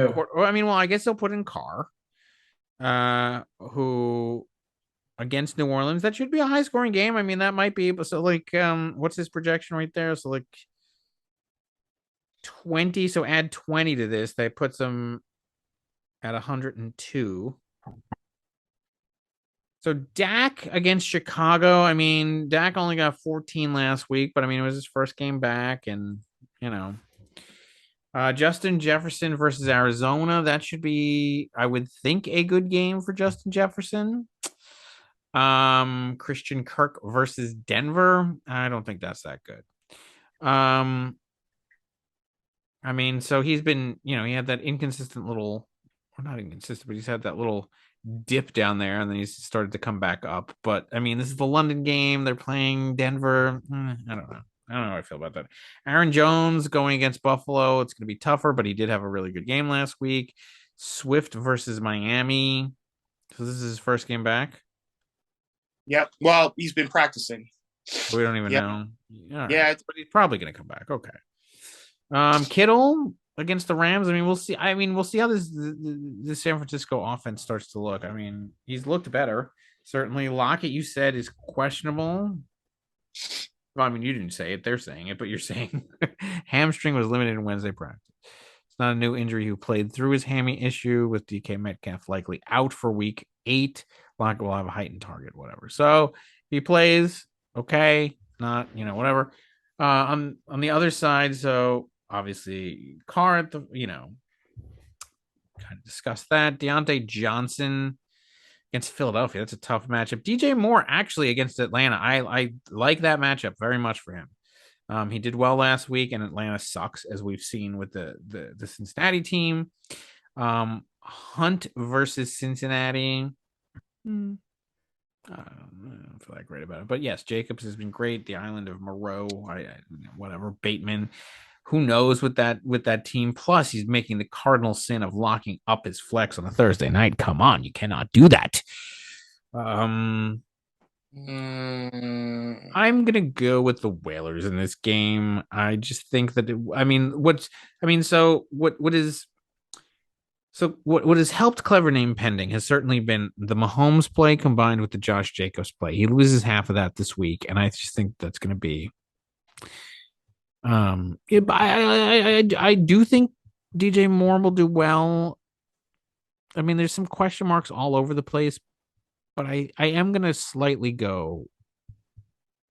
How is Kareem Hunt in the running back spot over Dalvin Cook? Or maybe he was off last week and he just hasn't had a chance to look. I don't think he's made he's got to move him up. I don't know. Maybe he hasn't, but I mean, but he's got to. or put. I mean, what? Take Bateman out, who's already questionable anyway. I mean, take him out of the flex. I'd also play Buffalo's defense against Green Bay if I were clever name pending. Yeah, I would too. I agree. Yeah, definitely. Play Dalvin Cook. Play Dalvin Cook if you want. Move Kareem Hunt down to the flex. Take out Bateman. Put in Carr. Play the Buffalo defense. Much better chance if he does that. If he does none of that, then I think the Whalers. Absolutely. But Swift is old, he's been a question mark. He's been like slated to play and then like pulled out last minute. Because now they're 1-5. So they just want to like rest him for next year, it feels. That's a little early to be resting. They've been it's the same injury report every week. Well, who does he have? Who does he have to back him up? He's got Eno. Is Eno playing this week? Maybe. Yeah, I'm sure he would. He's got Robinson. The guys he tried to trade me for my he's benched. Yeah, that's the other thing. He's got Gibson and Robinson. He'll be fine. If Lockett, I mean, he's got enough options. One would hope with all of the garbage dumpster diving that he does that he would have options. He has options. Plus, I mean, I don't know how much it comes out in fantasy football, but these teams don't exactly like each other in center sports.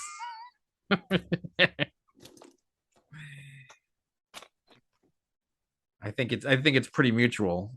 To go with the Whalers if Bowtie doesn't make any of our suggestions.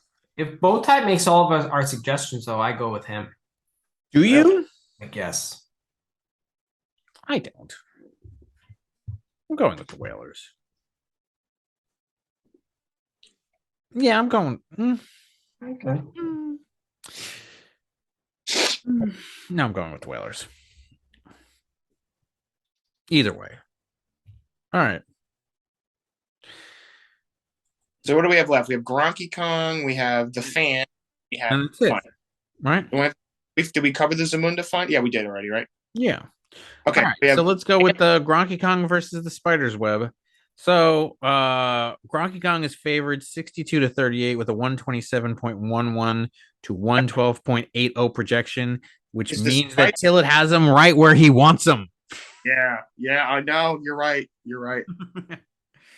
So where is Gronky Kong going to be stung first? Mm-hmm. Lamar Jackson going on Thursday night. That's a good place to start. Mm-hmm. For the downfall. Godwin. Oh wow, he's gonna have Jackson and Godwin going on Thursday night. That's gonna be a problem. We're gonna find a problem right there. Hopkins. I mean, because I don't even think. Do we even need to analyze anything on Tillett's side? So play Goff, don't play. It doesn't even matter what he does. I mean, clearly he's shown he doesn't have to field a team. Tennessee and the defense is gonna get half his points anyway. He's got Michael Carter playing whatever. His tight end's a quarterback. I mean, the running backs, whatever. Jerry Jeudy is none of this matters. Let's go over to this side. How is Gronky Kong going to be fucked? That's what the question is. So obviously having two of the players on Thursday night is going to hurt. Hopkins should do well, but I guess he's not going. I mean, he's playing against the defense, the Minnesota defense. Maybe that's where he gets hurt. Well, Tyler Higbee with 1.7 points 2 weeks, that's going to be a problem. Well, yeah, okay. So he's jumbo package. Let's look at this. I don't know how much of a jumbo package Higbee and that's like a Whopper Jr. Not a very good jumbo package. As far as jumbo packages go. You got the $8 kicker against Green Bay. What's the weather going to be like there? Is it going to be storming in Green Bay, like little snowflakes? Well, it's in Buffalo. Oh well, whatever. In Buffalo, yeah. Are we expecting some lake effect snow to swirl into the spider web? Whatever. That's the reason why I like Bass in the beginning of the year and I like Will Lutz at the end of the year. Yeah, I mean, yeah, you want kickers that are going to be in domed stadiums towards the end of the Right. year. No, I know. Right. So paying $8 for Bass doesn't really make The much sense. only exception that I might consider is McAnus, who is who plays in Denver where has no air to like as resistance. So I mean that at Yeah, least but he misses extra points. yeah, I know, and that's besides the point. But nonetheless, you could at least consider him. But yeah, yeah, the jumbo package is gonna hurt. Chubb on Monday night versus Cincinnati. I mean, the last two. Ooh, Chubb is. Yeah. I don't know. Might be a problem there. Chubba hubba. Yeah, I don't know. No, I see he's problem. the one that has Chubba hubba. What He has Chubba hubba on his bench. does he? He does. Yeah, but he's questionable, so that's why Deontay Foreman's getting so much hype. Right. Did not practice Wednesday. Whatever. Okay. I mean, look, all logic says obviously you pick Gronky Kong in this game, but you know what? I'm gonna go Spider in this game. I just have a feeling. I do too. I'm picking the Spider. There's no reason he should win this game, but there is a Spider type of game. Yep. It is a Spider type of game. I mean, I'm gonna go Gronky Kong just based on like hit firepower with his roster. Like firepower, but that's what the web. That's the web. That's what's designed to do to you. Exactly. Firepower. Look what happened to him. Mm-hmm. I'm gonna until Trey's gonna earn a playoff berth with this 7th win. Yeah. Mm-hmm. I'm obviously taking the under. Does either of these teams break 100? I mean, they're both projected well over 100. Do either of these teams make 100? No. The over under on this game is probably 207 points. 207 and a half points. Total. I mean, that's way more than 207. So you go under. I'm taking the under. 207. You're gonna give one of these teams 100? Come on. First of all, 160 is a safe over, I think, for this game. Let's look at so last 180. I mean, you want to set an over under that's like I think 190. You could set the over under 190. 190. I mean, because what would that be? No, all right. Let's 190 because then it's 100 and the 90. 195. 85 per team. What? That's 85 per team if you go 190. Yeah, I think that could be. I think that's the appropriate number. I mean, maybe two. So you want to go 207? I mean, 207. 207. 207. I'm going. Well, yeah, you're the odds. You're maker. going under. I'm going under on 207. Yeah, I got to go under there. Okay, well, let's look at Godwin. So last week, Tampa Bay had the services of Godwin and Michael Evans available to them against the Carolina Panthers, and they had 3 points. Now they're going up against Baltimore. I think, this is the downfall. This is where Godwin tanks. The jumbo package hurts him. I'm telling you, this is the perfect Spider game. I'm going with Trey. Yeah. Yeah, Mixon might have a good game. Goff might have a good game. Why are you even looking at that side? Who cares how good that game is going to be? It doesn't matter. Their score is almost irrelevant. What? Player. Huh? Good games means like 9 points per player. Right. So 9 times 9, that's 81. Perfect.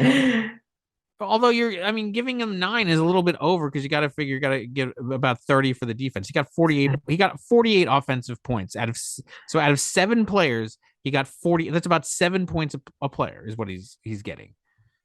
What's the over under on until it's special teams this game? Until it's special teams, well, I mean Myers against the Giants, and Tennessee at Houston. I don't know. What did he get last week? 19 plus 12? Is that what it was? Yeah. 31. 27? Or sorry. 27? Is that what it was? No, it was 19 plus 16. 35. 35. 5. 29 over under. What do you take? Special teams. I 9. Under. probably go under. Okay. 20? 20. No. No, I'm saying 20. Go over under. Over. I'll go under there too. Interesting. All right. So Manny, who are you picking in this game? You're taking Gronky Kong? I'm picking Gronky Kong. So you're actually going with the logical choice? Okay. All right. Let's move on to the last game, the fans game. This is a big game. 4-3 versus 4-3. Yeah, this is huge. One of these players right in the middle of the playoff pack. One of these could be knocked down out of into a non-playoff spot currently. So right now, Dave's Secret Crush is favored 125.52 to 119.49, a 55 to 45 projection. All right. Well, let's see. Hurts, good play versus Pittsburgh. That should be pretty good for him right there. Tua going against Detroit. That actually should theoretically be a pretty good game in that, for him there as well. I still think Hurts probably outplays him. I mean, Hurts has been really good for most of the season. Tua has been somewhat inconsistent, not counting concussions and whatnot. But I mean, he also did have the 50-point game against Baltimore. But other than that, this is a decent matchup. I still am going to favor Hurts there. Don't know what's happening. Has Mumra cleared the concussion protocol yet? Well, let's see. Well, Ryan said he didn't actually suffer concussion, was only removed from the game because of his new protocols. He's still working his way through those, but we expect St. Brown to gain clearance. Okay, so he's probably going to play. Cooks at Tennessee. I mean, okay. So yeah, what happened to Cortland Sutton? He's so good. You want to give him to Dave for Cup. Yeah. What? No, AJ Brown should be back, right? Yeah. Bench. I don't understand this logic. Maybe he hasn't made the edits. He's been too busy negotiating cases. All right, so let's say that he puts in Hurts and Brown. All right, so the other so Brown just instead of St. Brown. He's got a beefy run and a header. What? He's got a pretty beefed up running back triple header. Yeah, I mean Barkley, Etienne, and Walker. I'd play AJ Brown over Brandon Cooks. Yeah, obviously. Obviously. I mean, yeah, and he doesn't look with the running backs, he doesn't have to worry about the flex. So obviously you go with Barkley and Etienne and Walker. And then I would just play Brown for Cooks and call it a day, whatever. Pittman, I mean, he's been great other than this last week, and then who knows with the new quarterback, although it's a good matchup. Could be good for Pittman. I don't know. Diggs versus Green Bay. I mean, Diggs has had monster numbers there. So I'm gonna give I'll give the edge. Certainly now as it's structured, I would give the edge to the wide receivers of the Lightning Rods. I think Montgomery and Pierce are a good tandem, but I just don't think that they're as good as Eugene's. Hawkinson is better than Pitts. Pitts has been terrible this season. I mean, what's the deal with Hawkins? He did not practice on Wednesday. This knee injury is new, so we'll see about that. I don't know. Does he have any replacements? Conklin sucks. What? Yeah, the Jets tight end sucks. Yeah. So hey, there's Michael Thomas, Foo Fighter. He's missed the last 4 weeks. What a shocker! All about. Foot did not practice Wednesday. It's anyone's. It's anyone's guess as to when he'll return. What a surprise. Hey, let me give you Mark Andrews and Christian Kirk for Michael Thomas again. And then he's going with Melvin Gordon. So we got 3 running backs per in this game. Melvin Did not Oh, Melvin kind of screwed him over in the last game. So I don't know. I'd be looking for somebody. I mean, is Melvin even and he's playing he just made the mistake that I was making with what's his name? Murray playing him in the flex. Well, the problem is Lightning Rods literally has nobody to put in instead of Melvin. You can put in somebody else though. You don't have to play 3 running backs. I mean, now his bench is hideous. yeah, but go get somebody. Elijah Moore. Go play Elijah Moore. One catch. Maybe don't play Elijah Moore. Yeah, there's probably a guy out there that he can Gotta play. be somebody. I mean, like, go for Algiers. That's what I did. First of all, I think he could safely drop Conklin, and go get somebody else. Although he might not. That's the problem. I don't know if he could drop Conklin with. He can get Robert Woods. He can get Claypool, the guy you dropped. He can get Duvernay, Zay Jones. Any one of those guys would be better than Gordon. I don't even know if is Gordon even going to play? I mean, what did Gordon do last week? I mean, he got 7 points after the 0.8. Yeah, he's just garbage. He also fumbles a lot, and then like when he doesn't get the carries, he gets pissy on the bench. Like at least he got the 7 without the touchdown, as opposed to Murray who got the 10 with the touchdown. Yeah, I mean, there's all kinds of mess happening here for the Lightning Rods. I think Dave's Secret Crush is on much firmer footing in this game. I think. I mean, the only weakness that I really even see in Dave's Secret Crush is Pitts at the tight end. Everybody else, I mean, look, like I agree with you that you should put in Brown for St. Brown. Although, to be honest with you, Miami does give up a lot of points to wide receivers, so it's not necessary. I mean, Cooks. I mean, there's weaknesses there in those two. Take out Cook. I mean, what did Sutton do? yeah, Tennessee's defense is pretty good. Oh my god, he's awful. You say he's awful? That's what we wanted to give you. I know. Well, I rejected it. I rejected it for anyone on that Denver team is just awful. I know. Both of them are. Ugh. Actually, you know what? Play St. Brown. Play Brown and St. Brown. That's what he should do. Yeah, that's what he should do. I'm picking Eugene. I'm picking Eugene as well. Oh yeah, by far. So now that let's look at these 3 games. Who has the most hanging in the balance this week? What's the most? So I think it's a tie between Dave's Secret Crush and Lightning Rods, both 4-3, and 5-2, 4-3 Hagglers, but also 3-4, 2-5 Wakanda versus Dave. Because Dave can either 500 it out or go 2 games under, and we're past the halfway point in the season. So who's got the most hanging in the balance this week? I think we do, because like we're talking about elimination versus like your little luxury positioning where you want to be in the thing, obviously. Yeah, you got your playoff streak on the line as well. Yeah. I would say Dave has the most at stake in this week. Surprisingly, against the horrid Wakanda Panthers. Yeah. Yeah. I mean, you've 3-5. You're looking at week 10 before you right the ship. There's only 4 weeks left after that. That is dicey territory. You got to win this game. There could be some very interesting playoff positioning in this week. Especially since you're going to have potentially Hagglers 4-4, and then the loser of the Secret Crush Lightning Rods 4-4, and you're 4. You probably have more points than 3 out of the. Yeah, no. If we could win this game, then then we pretty much will have righted the ship and we'll be okay. I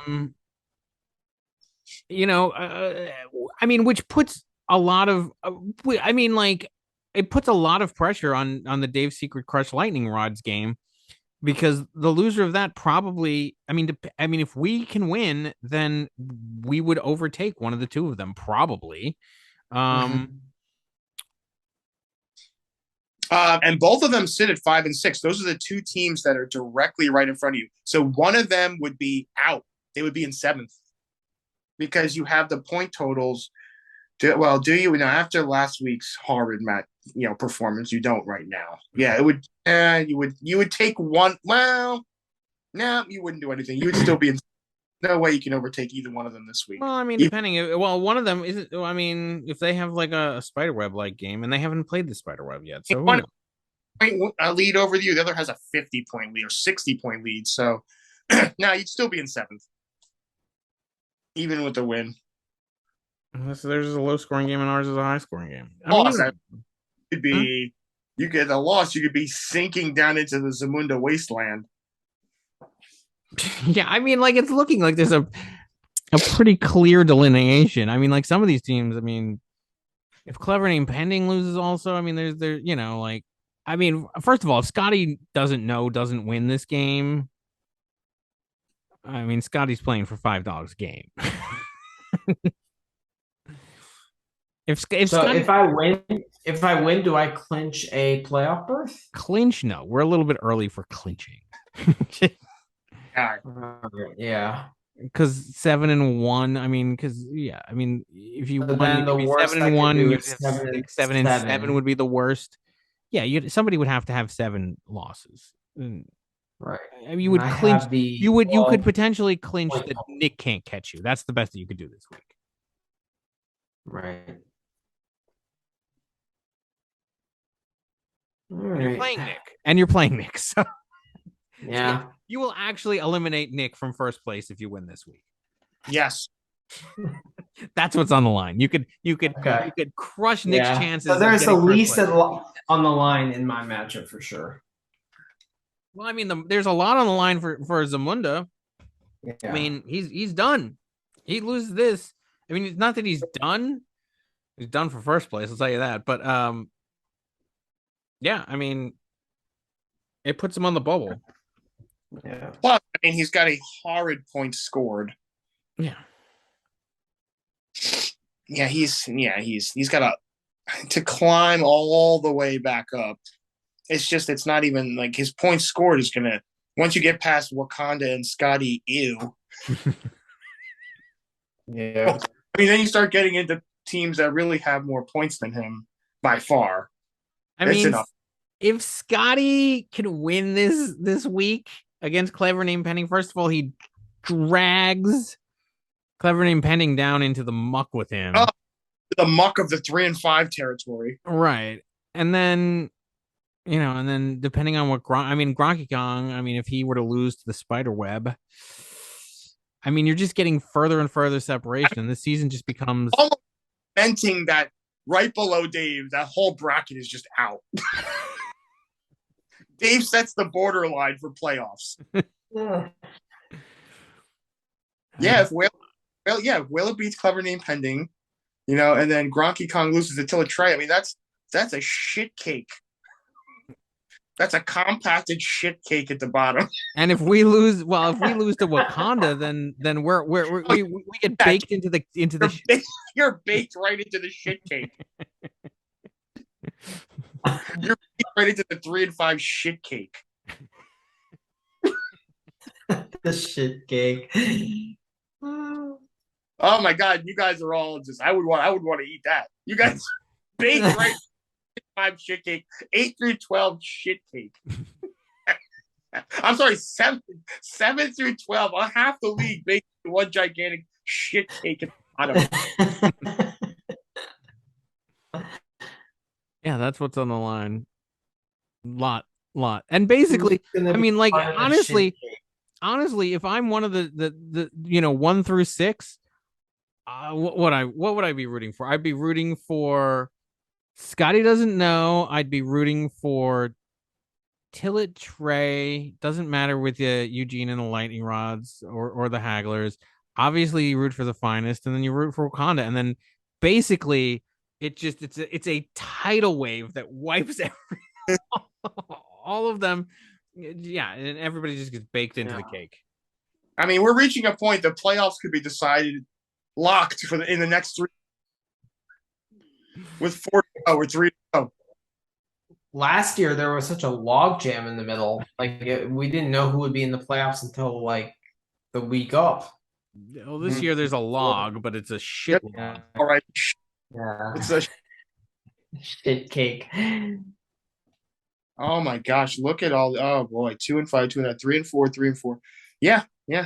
It could be 7 through 12. The best record would be 3-5, 2 games under 500. best record, best case scenario. And then you're going to definitely have a 4-4. There'll be 4-4 sprinkled in for the icing. And then that's it. Then the other teams will be basically 5-3 or better. Yeah. Yeah. With high point totals to boot. So it's really a 3-game edge over the shit cakes. And if Dave Harbacken keeps laying 66 eggs, he'll be out of it. So it's not just you have to win. You have to actually win with a decent score. I mean, up until this last week, we've had really good scores. Because let's look at, so who's on the bubble? So the 6th place team that you have to overtake has 865. Only Dave Harbacken is in the same zip code as only these other teams. 713 for Wakanda, 716 for Scott, 76. I mean, yeah, so 100 points back for Zamunda and Gronky Kong. And almost, 70 plus for Bowtie. Yeah, so Dave Harbacken right now is on. I mean, Scotty doesn't know, and Wakanda are actually have worse point totals than Tillett. Oof. Yeah. Which mind you, I mean that's an unusual phrase to say. Like, oh my God, they're so bad that they have less point totals than the 2nd place team. But nonetheless, it's true. So for each game, so here's the thing. So for each game that those guys lose, it's actually a 2-game swing because they lose in point differential. Yeah. So they literally cannot afford losses because it counts as two losses. Yeah. I mean, at least Dave is in the same area code. Well, that's why if Tillett loses and I have another good week, I mean, it's basically like a 2 to 3 game lead almost. 7-1 versus 6-2. Yeah, it's a 2-game lead. It's a 2. Yeah, but lead. I mean, but what you do have, really the only one that's even close is the Hagglers. But I mean, like Nick and Jamie, I mean, they're still at 5-2.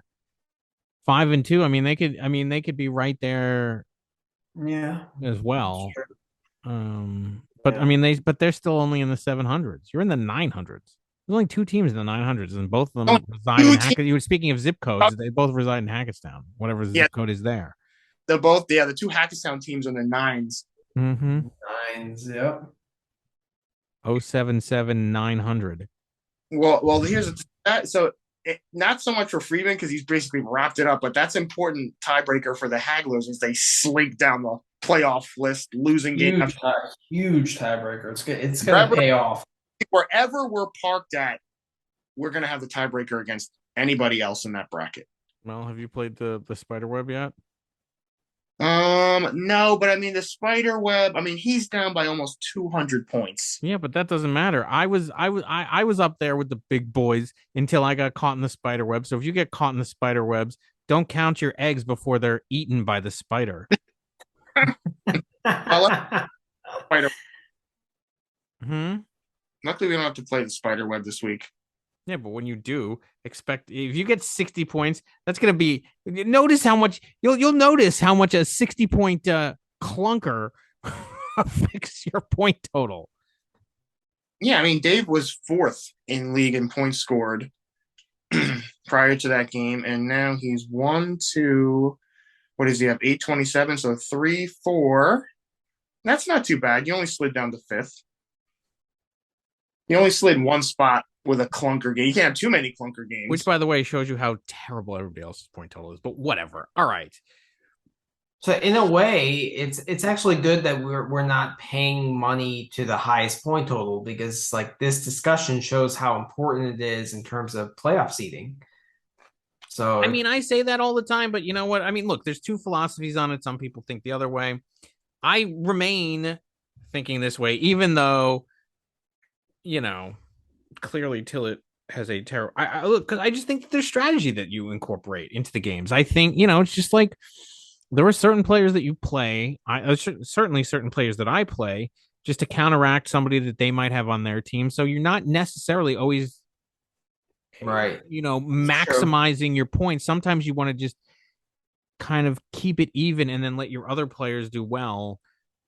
I mean, this goes back to the strategy that I talk about that's involved in fantasy football. And so that's why I've been against awarding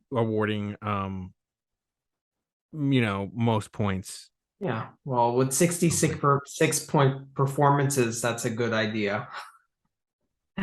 But I mean, whatever. I mean, yeah. I get what you're saying. Like if you had an opponent that was playing Tua, and you had Gesicki on your bench, you probably would just play him because like he gets some of Tua's points, Yeah, I mean, and yeah, and then depending on who else that or yeah, or if somebody had I think that if you had two quarterbacks and Gesicki's there, well, you could take away points from him and like try to counter it by putting in wide receivers. Like you think, oh, my wide receivers are better, but I want to neutralize this player. I'm going to do, like these are all the kinds of things that go. Right.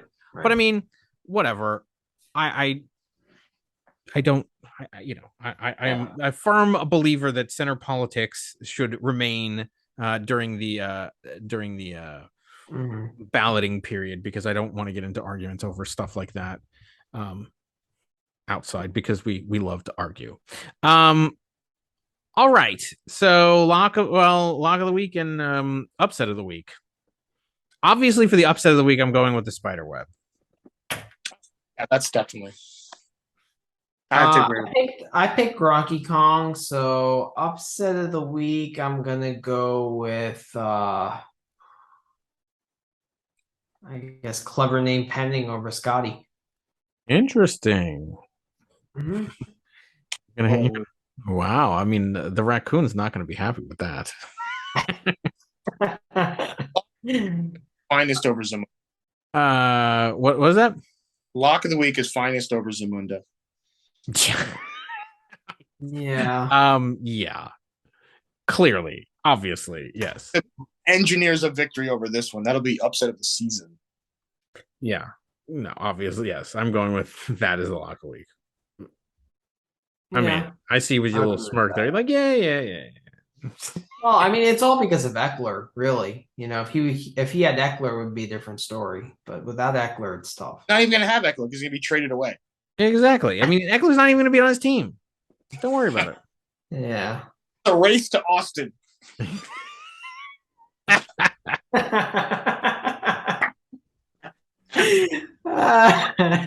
race.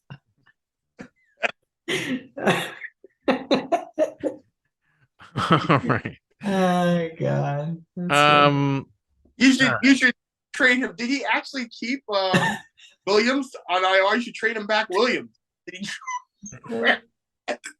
Well, he gave you Schuster-Smith for an IR Williams. Trade him Williams back. Yeah, I could pick him up and then trade him for Eckler.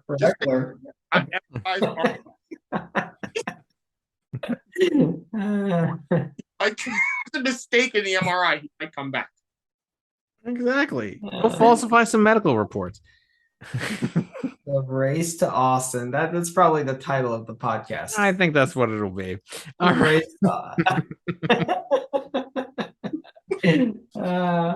All right. Well, I guess that's going to do it for this week. Good luck, everyone. All right. Good luck, everyone. All right. Good luck, everyone. Or you can call it powerless. I think it's more like the race to Austin. I think that's all right. Yeah. So good luck, everyone. Until next week. All right. See you guys. Yep. Peace out.